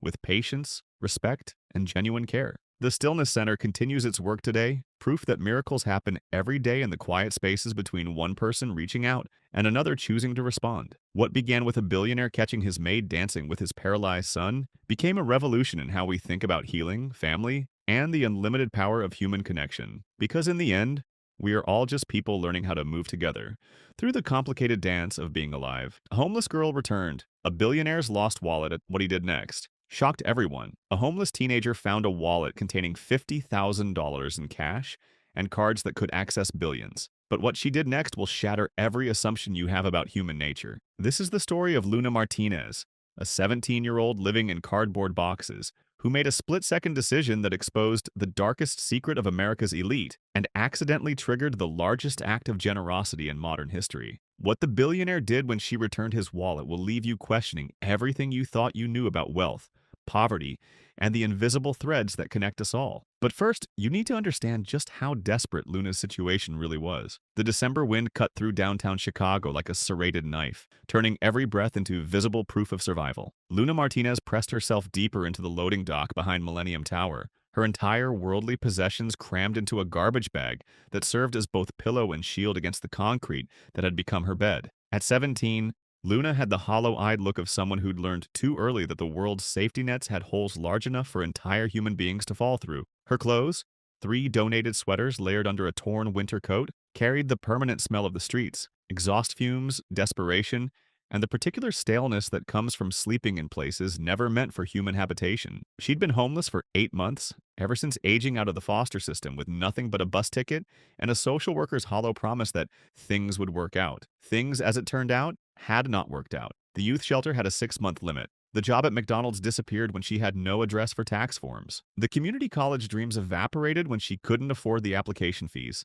The path that led Luna to this frozen loading dock was paved with the kind of institutional failures that make headlines but rarely change lives. Her story began not with a single catastrophic event, but with a cascade of small betrayals by the very systems designed to protect vulnerable children. Luna's mother, Maria Martinez, had been a nurse at Chicago General Hospital, one of those quietly heroic people who worked double shifts to keep their small family afloat. When Maria received her cancer diagnosis, she fought with the same fierce determination she'd shown caring for her patients. But cancer doesn't negotiate with determination, and the medical bills that followed were astronomical enough to bankrupt a small nation. Luna still remembered the night her mother sat her down, tears streaming down her face to explain that they were losing their apartment. "Mija," Maria had whispered, her voice breaking. "Sometimes life hits us with waves bigger than we can handle, but you're stronger than you know. You're going to survive this storm." 3 months later, Maria was gone, and Luna was thrust into a foster care system that was already stretched beyond its breaking point. The statistics were brutal.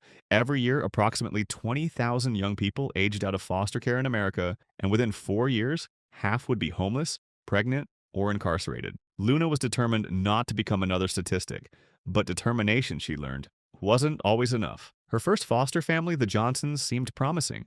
They lived in a suburban house with a yard and spoke about giving Luna stability and opportunity. But within weeks, it became clear that their primary interest was the monthly stipend that came with housing a foster child. Luna slept on a mattress in the basement, ate different meals from the family, and was expected to provide unpaid childcare for their biological children. When she reported the conditions to her caseworker, she was moved to another home, then another. Each placement brought new disappointments, new forms of neglect or abuse, new reasons to believe that the system saw her as a problem to be managed rather than a person to be protected. The final placement was with the Hendersons, a couple who ran what Luna later realized was essentially a group home disguised as a family. They housed 6 foster children in a 3-bedroom house, collected the stipends, and provided minimal supervision or care. It was there that Luna learned the most important lesson of her adolescence. She could only depend on herself. When she aged out at 17, Luna was handed a bus ticket, a garbage bag containing her few possessions, and a pamphlet about transitional services that existed mostly on paper. She found herself in downtown Chicago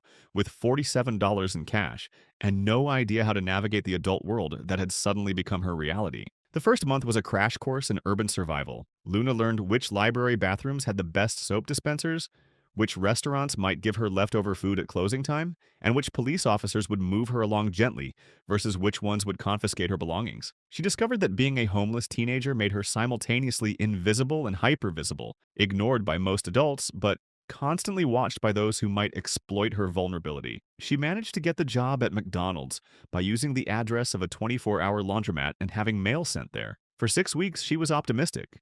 She was earning money, had a routine, and was slowly saving enough to afford a security deposit on a room somewhere. But when the manager needed her actual address for tax paperwork, the carefully constructed lie collapsed. Without a permanent address, she couldn't keep the job. Without the job, she couldn't afford an address. The youth shelter provided temporary relief, but their 6-month limit meant she was eventually back on the streets. The waiting lists for affordable housing were years long. The requirements for most assistance programs seemed designed to exclude people in her exact situation: too old for children's services, too young for adult programs, too poor to afford the documents required to prove her poverty. By December, Luna had developed the kind of street wisdom that comes from necessity. She knew which buildings had unlocked stairwells, which construction sites had temporary heating, and which hospital emergency rooms would let her sit for hours without asking questions. She'd learned to make herself small and quiet, to avoid eye contact with police officers, and to recognize the predatory looks of men who saw homeless teenage girls as easy targets. But no amount of street wisdom could prepare her for the Chicago winter. The cold wasn't just uncomfortable, it was life-threatening. Luna had already had 2 close calls with hypothermia, and she knew that her luck was running out.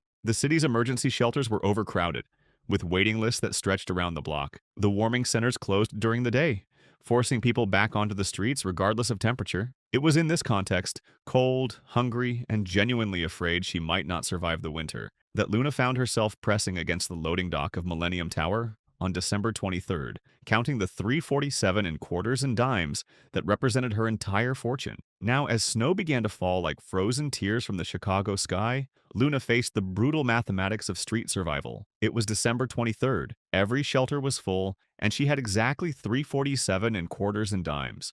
Not enough for a single meal, let alone a warm place to sleep. That's when she saw it. A leather wallet, thick as a paperback novel, lying abandoned on the sidewalk outside the tower's revolving doors. It must have fallen from someone's coat as they rushed through the holiday crowds, and now it sat there like a Christmas miracle wrapped in Italian leather. Luna's heart hammered against her ribs as she approached. The wallet was the kind carried by people who never worried about where their next meal would come from.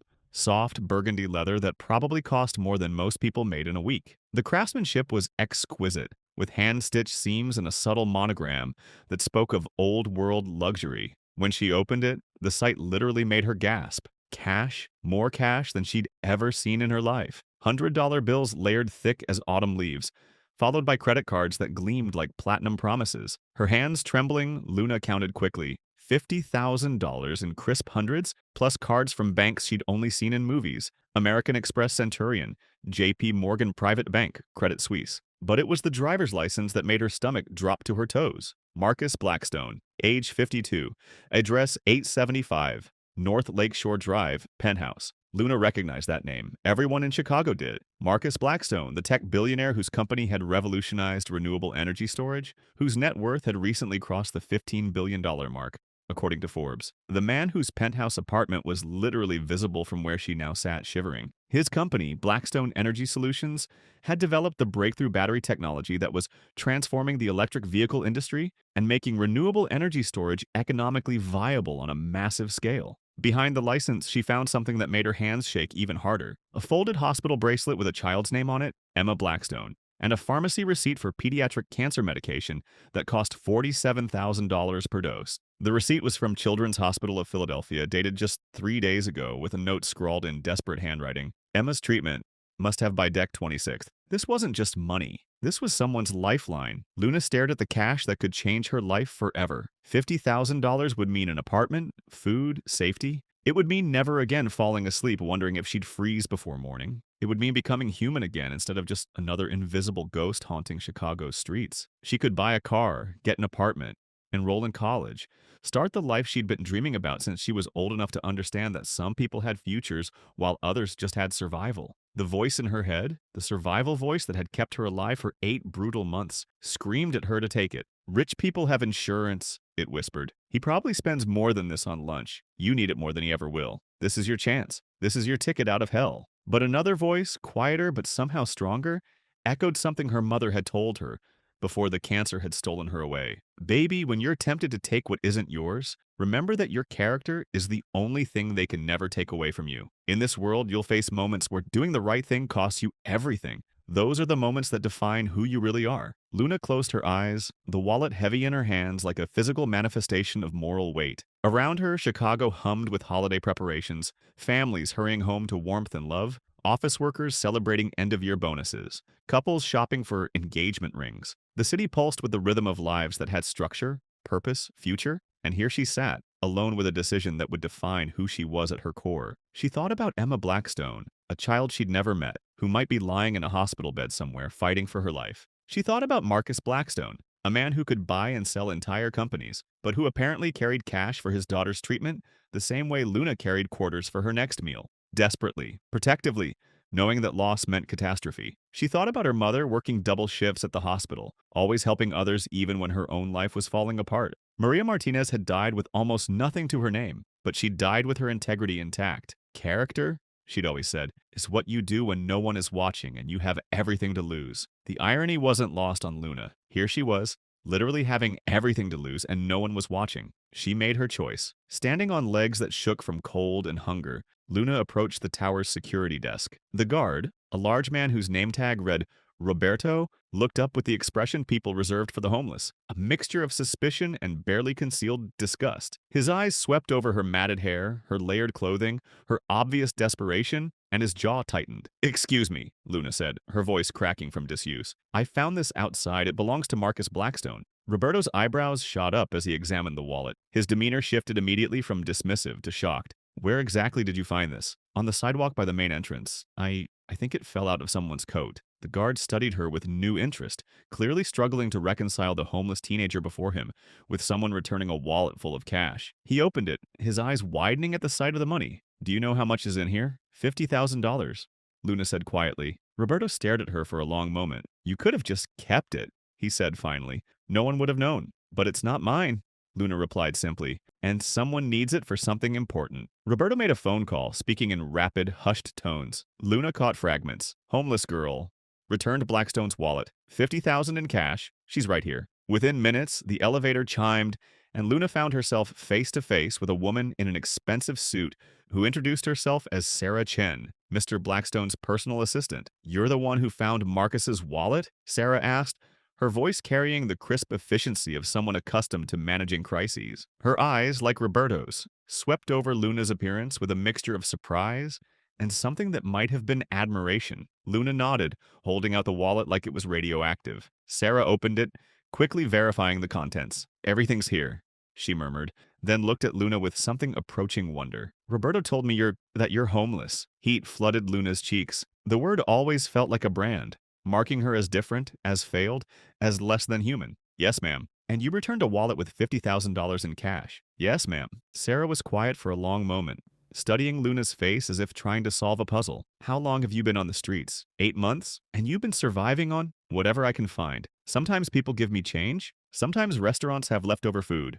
Luna's voice grew smaller with each admission. Sarah's expression softened. When did you last eat? Luna had to think. Yesterday morning. Someone gave me half a sandwich. Jesus, Sarah whispered. Then, louder, Mr. Blackstone is upstairs. He'd like to meet you. The penthouse elevator ride felt like ascending to another planet. Luna caught her reflection in the polished steel doors and wanted to disappear. Her matted hair, her layered thrift store clothes, the smell that no amount of public restroom washing could eliminate. She was about to meet one of the world's wealthiest men, looking like exactly what she was, a homeless kid who hadn't had a real shower in weeks. The elevator climbed for what felt like forever. Numbers ticking by on the display, 20, 30, 40, 50. Luna had never been this high in a building before. Through the elevator's glass back wall, she could see the city shrinking below them, the streets where she'd learned to survive becoming a distant grid of light and shadow. When the doors finally opened, Luna stepped directly into an apartment that defied her understanding of what homes could be. The penthouse occupied the entire top floor of the tower, with floor-to-ceiling windows that offered a 360-degree view of Chicago that made the city look like a jeweled circuit board. Art that belonged in museums hung on walls that probably cost more than most houses. A Christmas tree that must have been 20 feet tall dominated one corner, decorated with ornaments that looked like they were made of real gold and silver. But it was the man standing by the windows who captured her attention. Marcus Blackstone looked exactly like his photos, but somehow more human, tall and distinguished, with silver-touched hair and the kind of presence that filled rooms. He was on the phone when the elevator opened, speaking in the rapid-fire language of international business. But he ended the call the moment he saw Luna. "You must be the young woman who found my wallet,"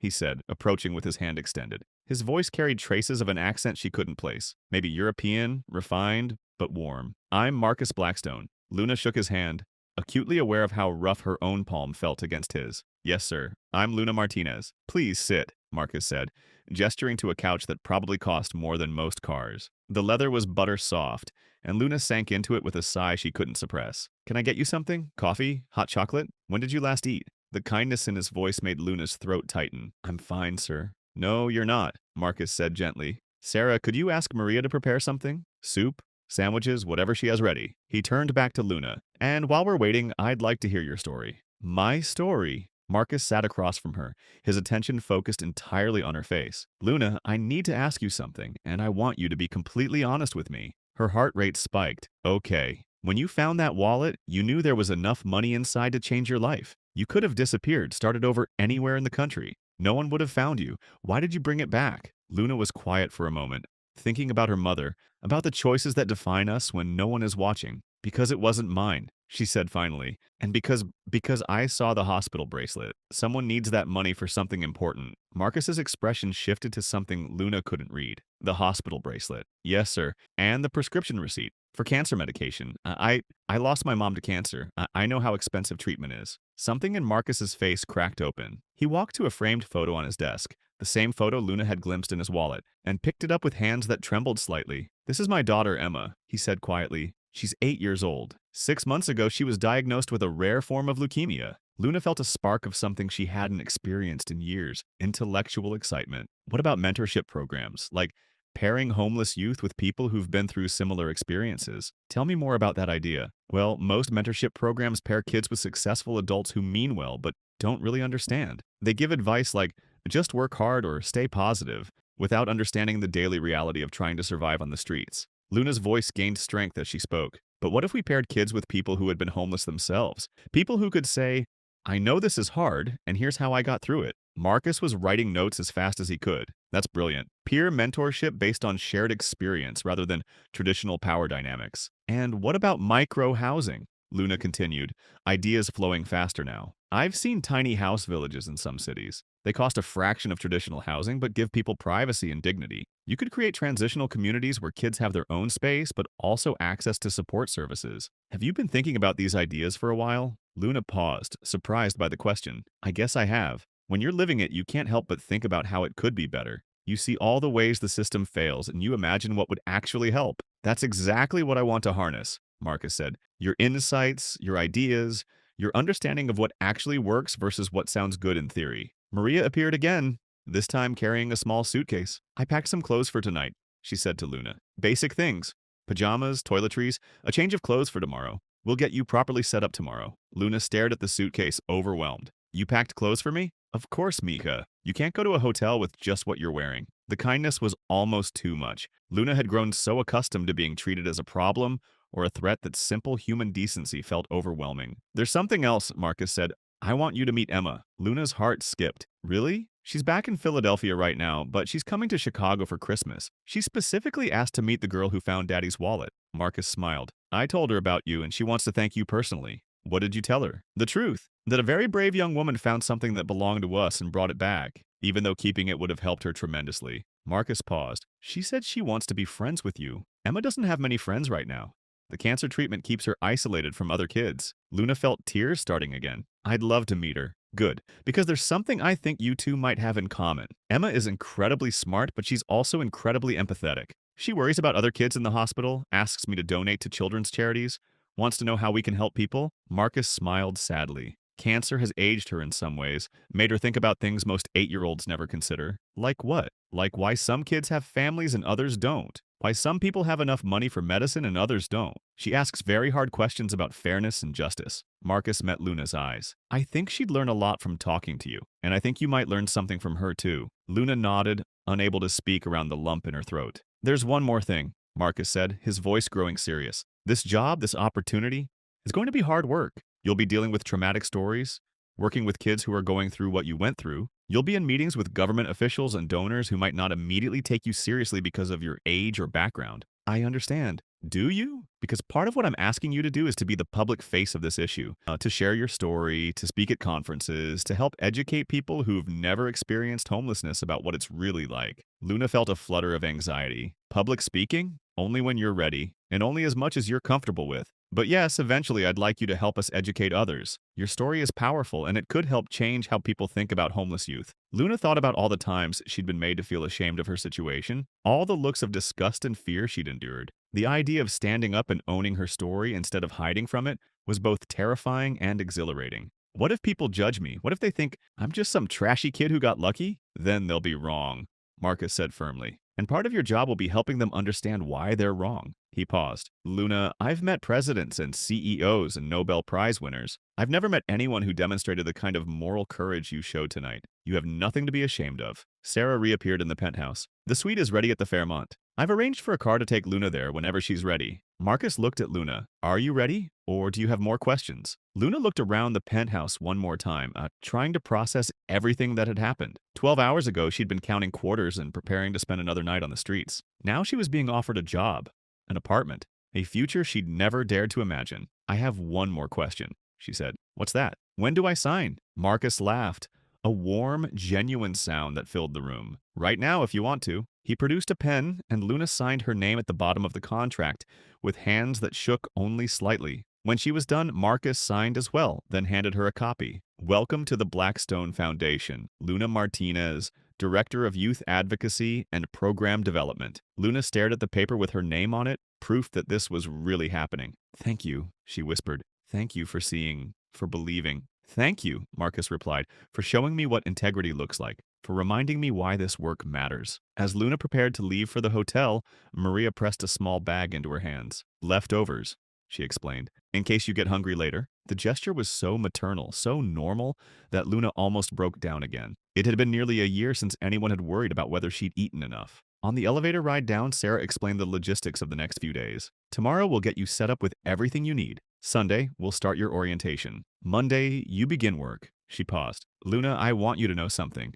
I've worked for Marcus for 8 years. I've seen him make a lot of decisions, hire a lot of people. I've never seen him more certain about anything than he is about you." "Really?" "Really. He called me 20 minutes after you left the wallet and said, 'Sarah, I just met the person who's going to help us change everything.'" The car ride to the hotel passed in a blur. Luna pressed her face to the window, watching the city she'd learned to survive in transform from a hostile environment into a place of possibility. The same streets that had been cold and dangerous just hours ago now felt different, infused with hope. The Fairmont suite was larger than any apartment Luna had ever lived in, with a king-sized bed, a sitting area, and a view of Lake Michigan. The bathroom alone was bigger than some of the foster homes she'd stayed in. Luna ran a bath, the first real bath she'd had in months, and sank into the warm water with a sigh that seemed to release 8 months of tension. She thought about her mother, about what Maria would say if she could see her now. Character is what you do when no one is watching and you have everything to lose. Luna had made her choice in that moment of absolute desperation, and somehow, impossibly,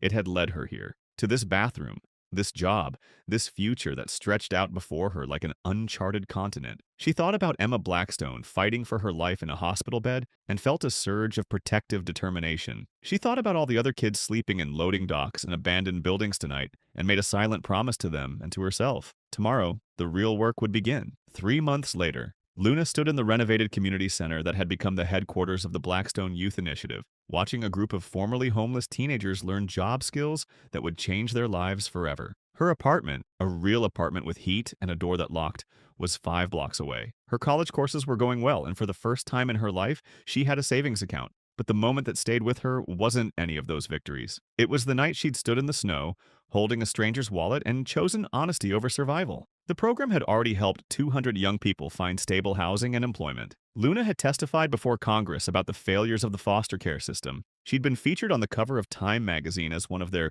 young leaders of tomorrow. But none of that compared to the letters she received from kids who'd found hope through the programs she'd helped design. Emma Blackstone was in remission, her cancer responding better than anyone had dared hope. She and Luna had become unlikely best friends, the 8-year-old and the 18-year-old, bonding over shared experiences of loss and resilience. Emma had even helped design some of the Foundation's programs, her childlike wisdom cutting through adult complexities to find simple, powerful solutions. The night before Emma's last treatment, she'd called Luna with a request that had brought tears to both their eyes. "Luna," Emma had said, her voice small but determined, "when I'm all better, I want to help other kids like you helped me. I want to make sure no kid ever has to sleep outside in the cold." "You already are helping," Luna had replied.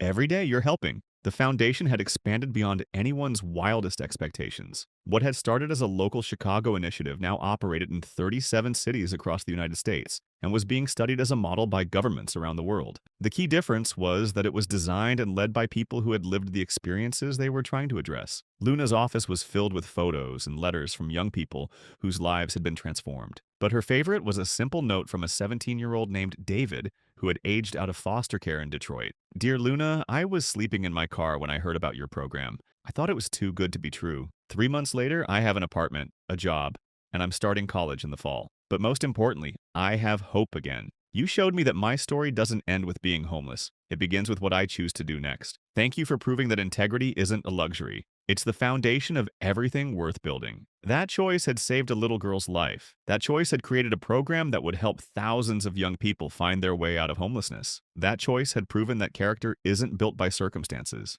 It's revealed by them. 6 months later, Luna received a wedding invitation that made her cry happy tears. Marcus Blackstone was marrying his longtime partner, Dr. Catherine Williams, the woman who had been pregnant with Emma during that fateful car accident 22 years ago. Emma, now in full remission and glowing with health, was going to be the flower girl. At the wedding, as Luna watched Emma dance with her father, she thought about the ripple effects of integrity. How one decision to do the right thing could cascade into countless lives saved, dreams restored, futures made possible. But the moment that changed everything happened during the reception, when Marcus stood to give a toast. 22 years ago, he began, his voice carrying across the crowded ballroom, a homeless veteran named James saved my family's life. I never found James, never got to thank him properly. But 8 months ago, a homeless teenager named Luna Martinez showed me how to honor his memory. He gestured to Luna, who felt her cheeks burn as hundreds of eyes turned to her. Luna found my wallet containing $50,000, money I desperately needed for Emma's cancer treatment.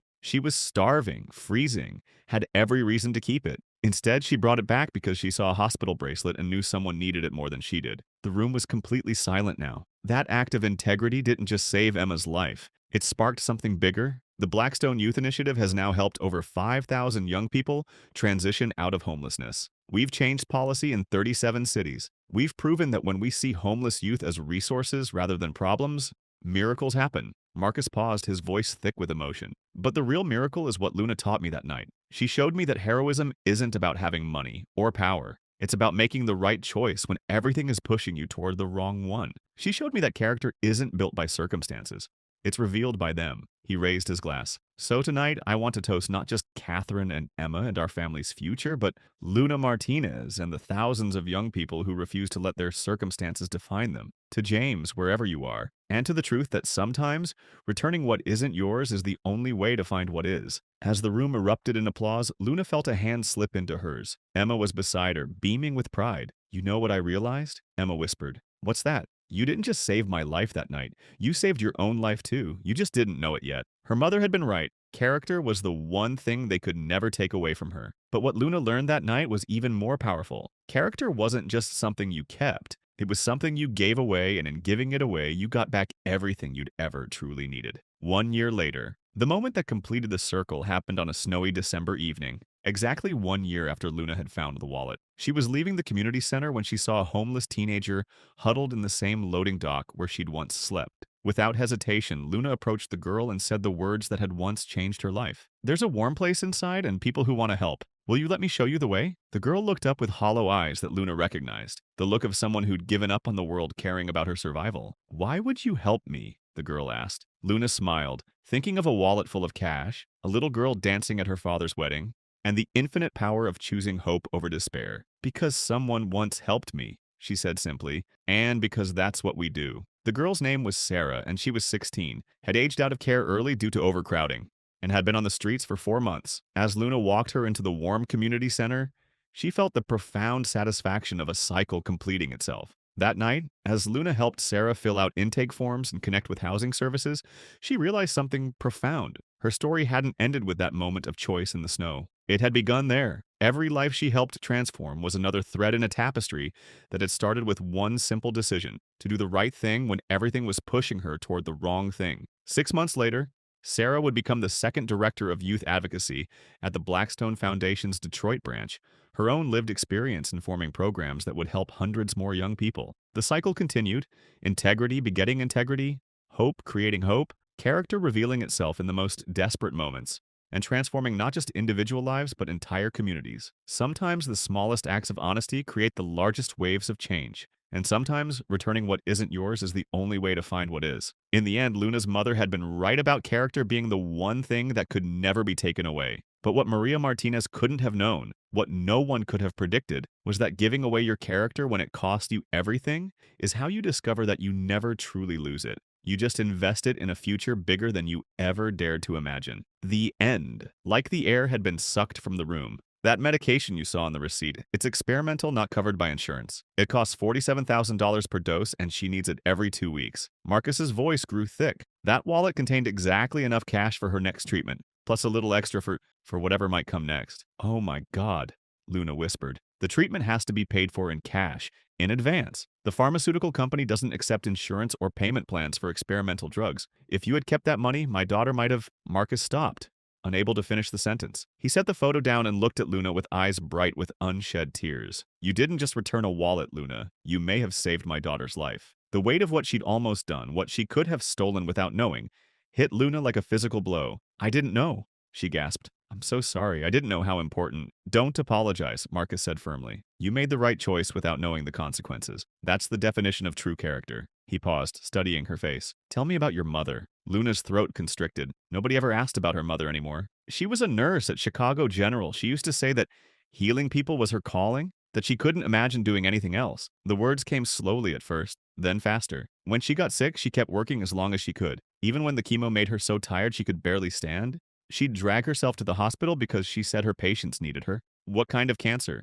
Pancreatic, stage 4 by the time they found it. Luna's voice dropped to a whisper. The doctor said she had maybe 6 months. She made it 11. She was the strongest person I ever knew. Marcus was quiet for a long moment. She sounds like an extraordinary woman. She was. She always told me that our circumstances don't define us. Our choices do. She said that even when everything is falling apart, we still get to choose who we want to be. Luna wiped her eyes with the back of her hand. I think about that a lot when things get really bad, and that's why you returned to the wallet. I guess. I kept thinking about what my mom would do, and I knew she'd never be able to live with herself if she took money that belonged to someone else, especially money for a sick child. At that moment, a woman in her 50s appeared, carrying a tray laden with food. She was small and compact, with graying hair pulled back in a neat bun, and kind eyes behind wire-rimmed glasses. Luna, this is Maria Gonzalez, who keeps this household running, Marcus said. Maria, this is the young woman I told you about. Maria set the tray down and took Luna's hands in hers. Mija,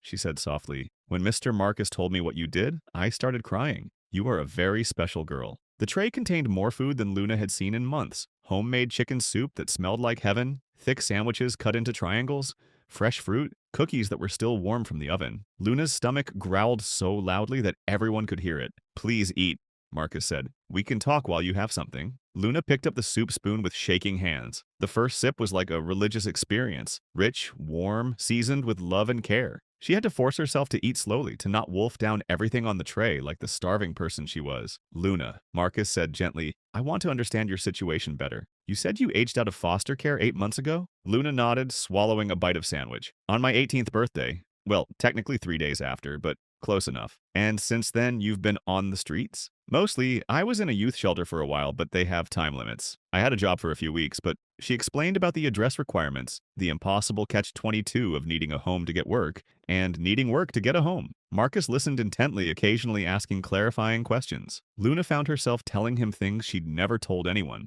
about the foster families who'd treated her like free labor, about the social workers who saw her as just another case file, about the nights when she'd been so cold and scared that she'd considered doing things she'd never imagined just to survive. The hardest part, she said finally, isn't the cold or the hunger. It's being invisible. People look right through you like you don't exist. Or worse, they look at you like you're something dirty that needs to be swept away. But you exist, Marcus said quietly. You matter. What you did tonight proves that. Luna felt tears threatening again. Sometimes I wonder if this is just my life now. If I'm going to be one of those people you see on the streets for years, just existing. No, Marcus said with quiet certainty. That's not going to happen. Not to you. He moved to his desk and pulled out a folder. Luna, I want to tell you something. For the past 2 years, my company has been developing a program for young people aging out of foster care. We've been researching the problem, consulting with experts, designing services, but we've been missing something crucial. The voice of someone who's actually lived through it. He slid the folder across to her.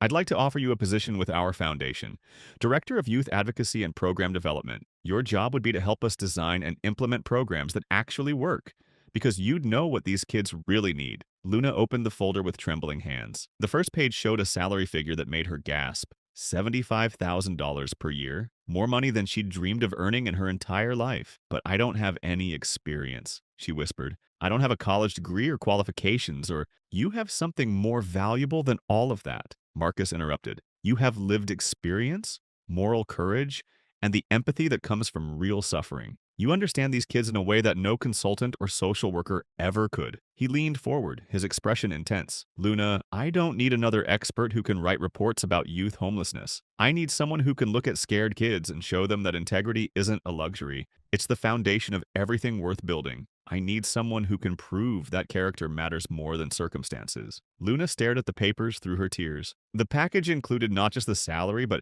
health insurance, a housing allowance, and a full college scholarship fund. I don't understand. Why are you doing this? Marcus was quiet for a long moment, then walked to another framed photo on his desk. This one showed a much younger Marcus with a beautiful woman and a toddler. 22 years ago, he said quietly, my wife Catherine was pregnant with Emma. We were driving to a dinner party when a drunk driver ran a red light and hit us. Our car flipped 3 times and caught fire. Luna held her breath. I was unconscious. Catherine was trapped. The fire was spreading and she couldn't get out. Marcus's voice grew thick. A homeless veteran named James pulled us both from the wreckage and stayed with us until the ambulance came. He saved all 3 of our lives. Mine, Catherine's, and Emma's. What happened to him? That's just it. By the time I was released from the hospital, he'd disappeared. I hired private investigators, offered rewards, spent years trying to find him, but he'd vanished into the same invisible world you've been living in. Marcus paused, his voice breaking slightly. James saved my family, and I never got to properly thank him. I never got to help him the way he helped us. Luna felt the pieces clicking together.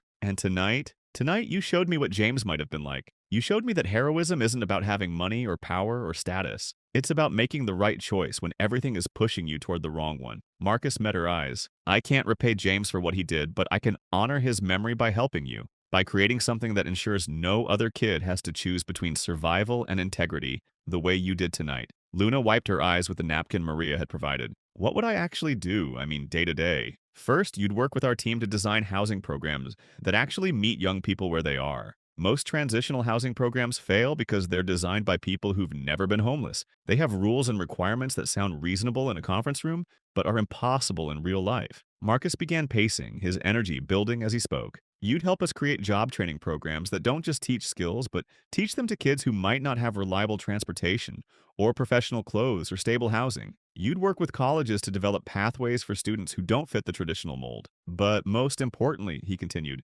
you'd be the voice in the room when we're making decisions. When someone proposes a policy that sounds good but won't work in practice, you'd be there to say, wait, here's what this actually looks like for a kid sleeping in a car. Luna felt something she hadn't experienced in months. Hope. Real, tangible hope for a future that extended beyond just surviving the next day. There's something else, Marcus said. Emma is in treatment at Children's Hospital of Philadelphia. It's one of the best pediatric cancer centers in the world, but it means I travel back and forth constantly. I'd want you to come with me sometimes to visit other cities, see how different places handle youth homelessness. You want me to travel? Like, on airplanes? Marcus smiled. Private jet, actually. One of the few perks of this level of wealth. His expression grew serious again. Luna, I want you to see that there's a whole world out there beyond survival. I want you to meet other young people who've overcome impossible circumstances. I want you to understand that your story doesn't end with homelessness. It begins with what you choose to do next. Luna looked around the penthouse, at the art and the view and the Christmas tree that probably cost more than most people's cars, and tried to imagine herself belonging in this world.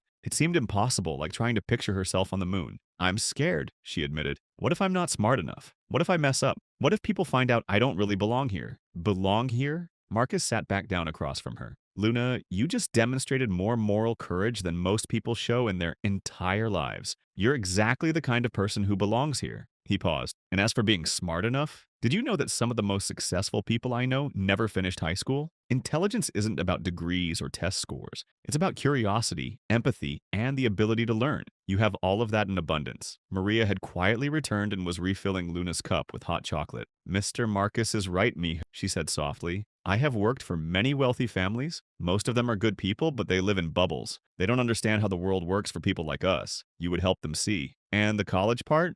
Luna asked. I barely finished high school. I had to keep switching schools because of foster placements. We'll start slowly, Marcus said. Night classes, online courses, whatever works with your schedule. The foundation will pay for everything, and you can take as long as you need. Education isn't a race. Luna felt overwhelmed by the magnitude of what was being offered. Can I ask, why me specifically? I mean, there are other homeless kids who probably deserve this more. Deserve? Marcus shook his head. Luna, this isn't about deserving. This is about recognizing that you've already proven who you are. Tonight, when you were cold and hungry and desperate, you chose honesty over personal gain. You chose to protect a child you'd never met over saving yourself. He stood and walked to the window, looking out at the city lights. Do you know what most people would have done with that wallet? Kept it, Luna said quietly. Exactly. Not because they're bad people, but because survival is a powerful motivator. What you did tonight is extraordinary, and it tells me everything I need to know about your character. Marcus turned back to her. But there's something else. Earlier you said the hardest part of being homeless is being invisible.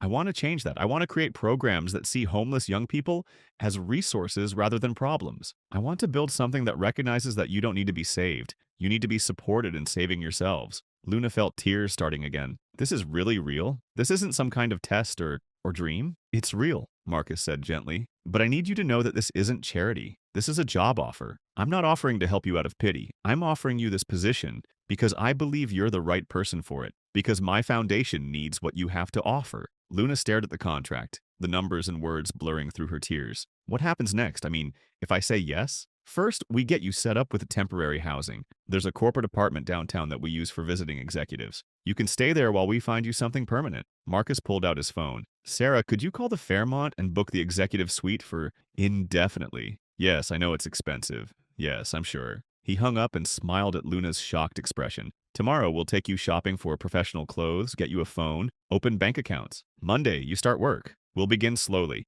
Meetings with our program coordinators, visits to existing youth services, research. You'll basically be doing a paid internship in your own expertise." "My own expertise?" Luna repeated, testing how the words felt. "Exactly.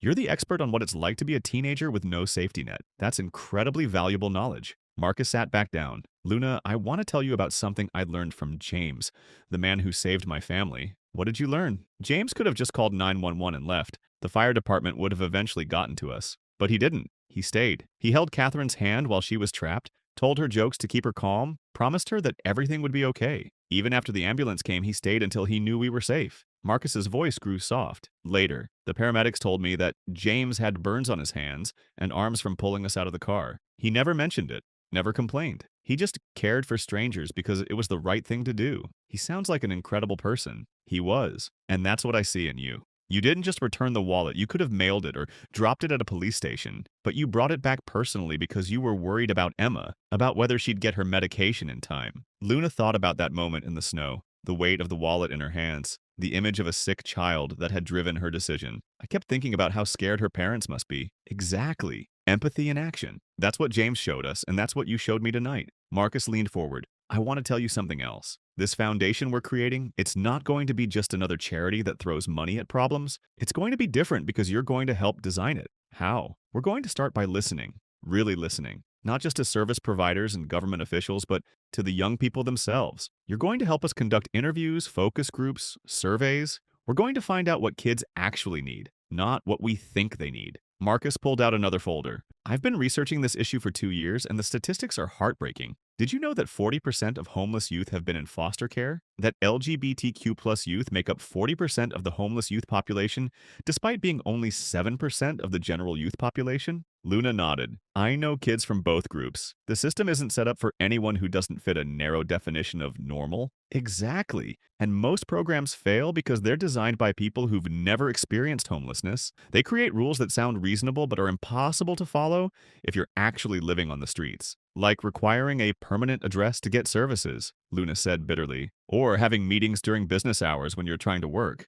or mandatory counseling sessions that assume your homelessness is caused by personal problems instead of systemic failures." "Yes. See, this is exactly what I mean. You understand the practical realities in a way that no amount of research can teach." Marcus's excitement was palpable. "I want you to help us design programs that actually work, housing that doesn't come with impossible requirements, job training that recognizes that homeless youth might not have professional clothes or reliable transportation, education programs that work around the chaos of unstable housing." Luna felt a spark of something she hadn't experienced in years: intellectual excitement. "What about mentorship programs, like pairing homeless youth with people who've been through similar experiences? Tell me more about that idea." "Well, most mentorship programs pair kids with successful adults who mean well but don't really understand. They give advice like just work hard or stay positive without understanding the daily reality of trying to survive on the streets." Luna's voice gained strength as she spoke. "But what if we paired kids with people who had been homeless themselves? People who could say, I know this is hard, and here's how I got through it." Marcus was writing notes as fast as he could. "That's brilliant.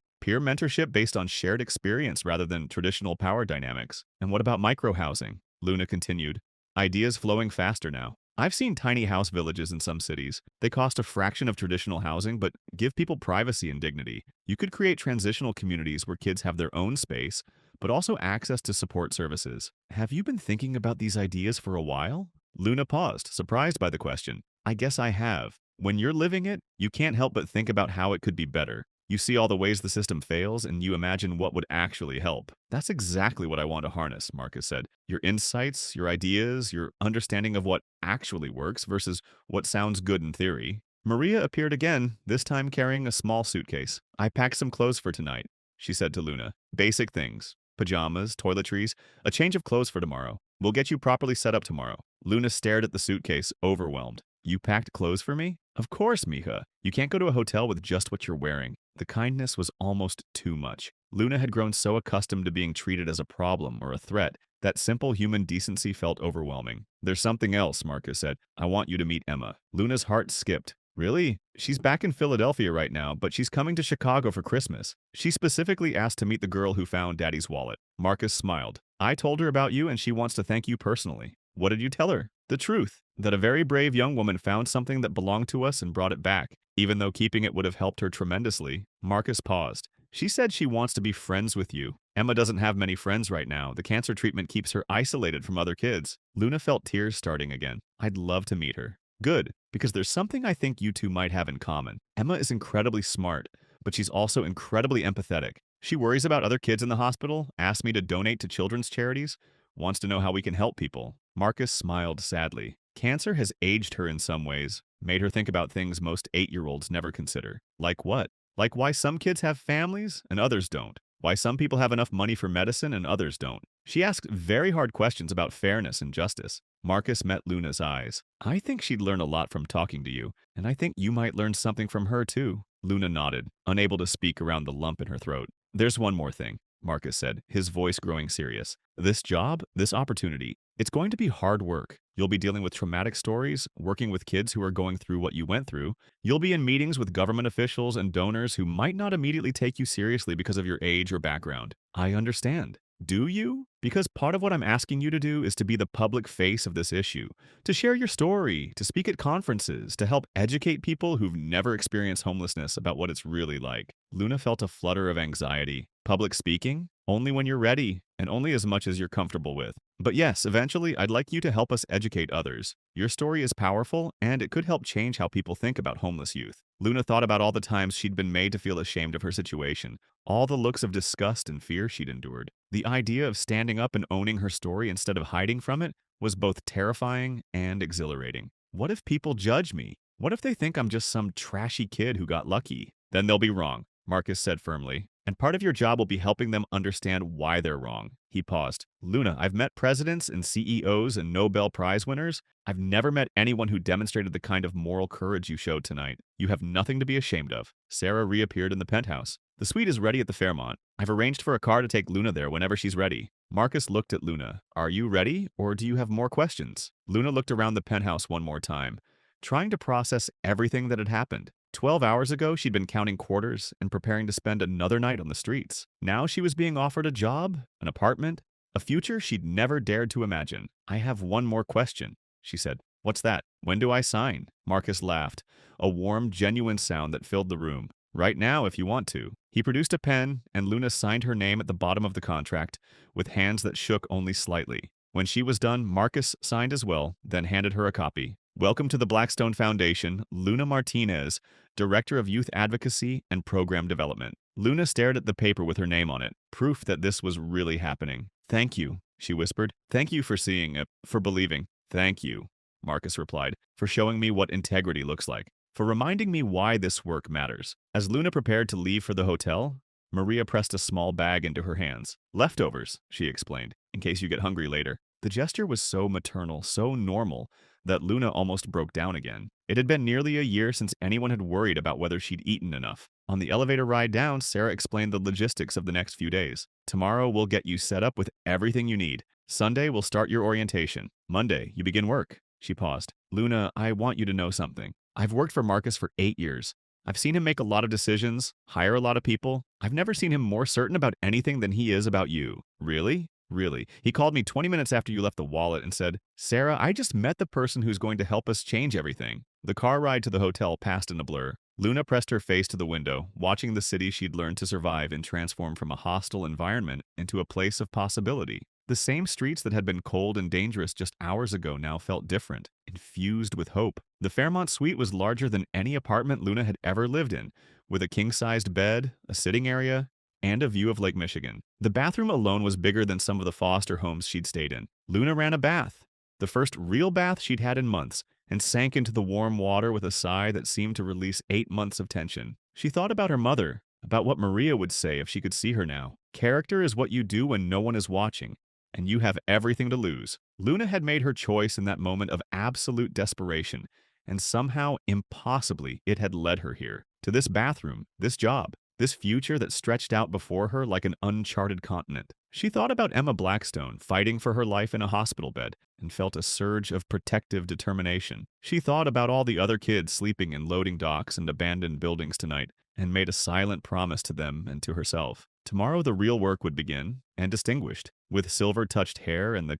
kind of presence that filled rooms. He was on the phone when the elevator opened, speaking in the rapid-fire language of international business, but he ended the call the moment he saw Luna. "You must be the young woman who found my wallet," he said, approaching with his hand extended. His voice carried traces of an accent she couldn't place, maybe European, refined, but warm. "I'm Marcus Blackstone." Luna shook his hand, acutely aware of how rough her own palm felt against his. "Yes, sir. I'm Luna Martinez." "Please sit," Marcus said, gesturing to a couch that probably cost more than most cars. The leather was butter soft, and Luna sank into it with a sigh she couldn't suppress. "Can I get you something? Coffee? Hot chocolate? When did you last eat?" The kindness in his voice made Luna's throat tighten. "I'm fine, sir." "No, you're not," Marcus said gently. "Sarah, could you ask Maria to prepare something? Soup?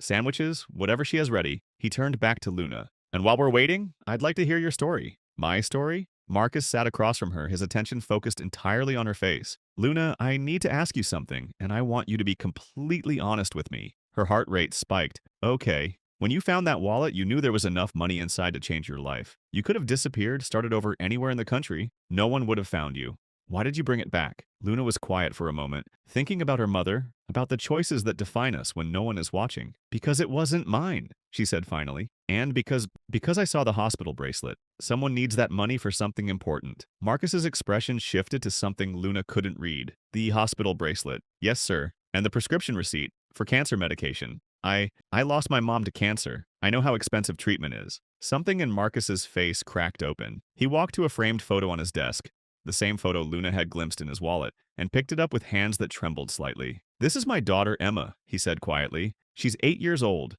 6 months ago, she was diagnosed with a rare form of leukemia." Luna felt like the air had been sucked from the room. "That medication you saw on the receipt, it's experimental, not covered by insurance. It costs $47,000 per dose, and she needs it every 2 weeks." Marcus's voice grew thick. That wallet contained exactly enough cash for her next treatment, plus a little extra for whatever might come next. "Oh my God," Luna whispered. "The treatment has to be paid for in cash, in advance. The pharmaceutical company doesn't accept insurance or payment plans for experimental drugs. If you had kept that money, my daughter might have—" Marcus stopped, unable to finish the sentence. He set the photo down and looked at Luna with eyes bright with unshed tears. "You didn't just return a wallet, Luna. You may have saved my daughter's life. At that moment, I need to check my word count to ensure I'm on track for 9,000 words."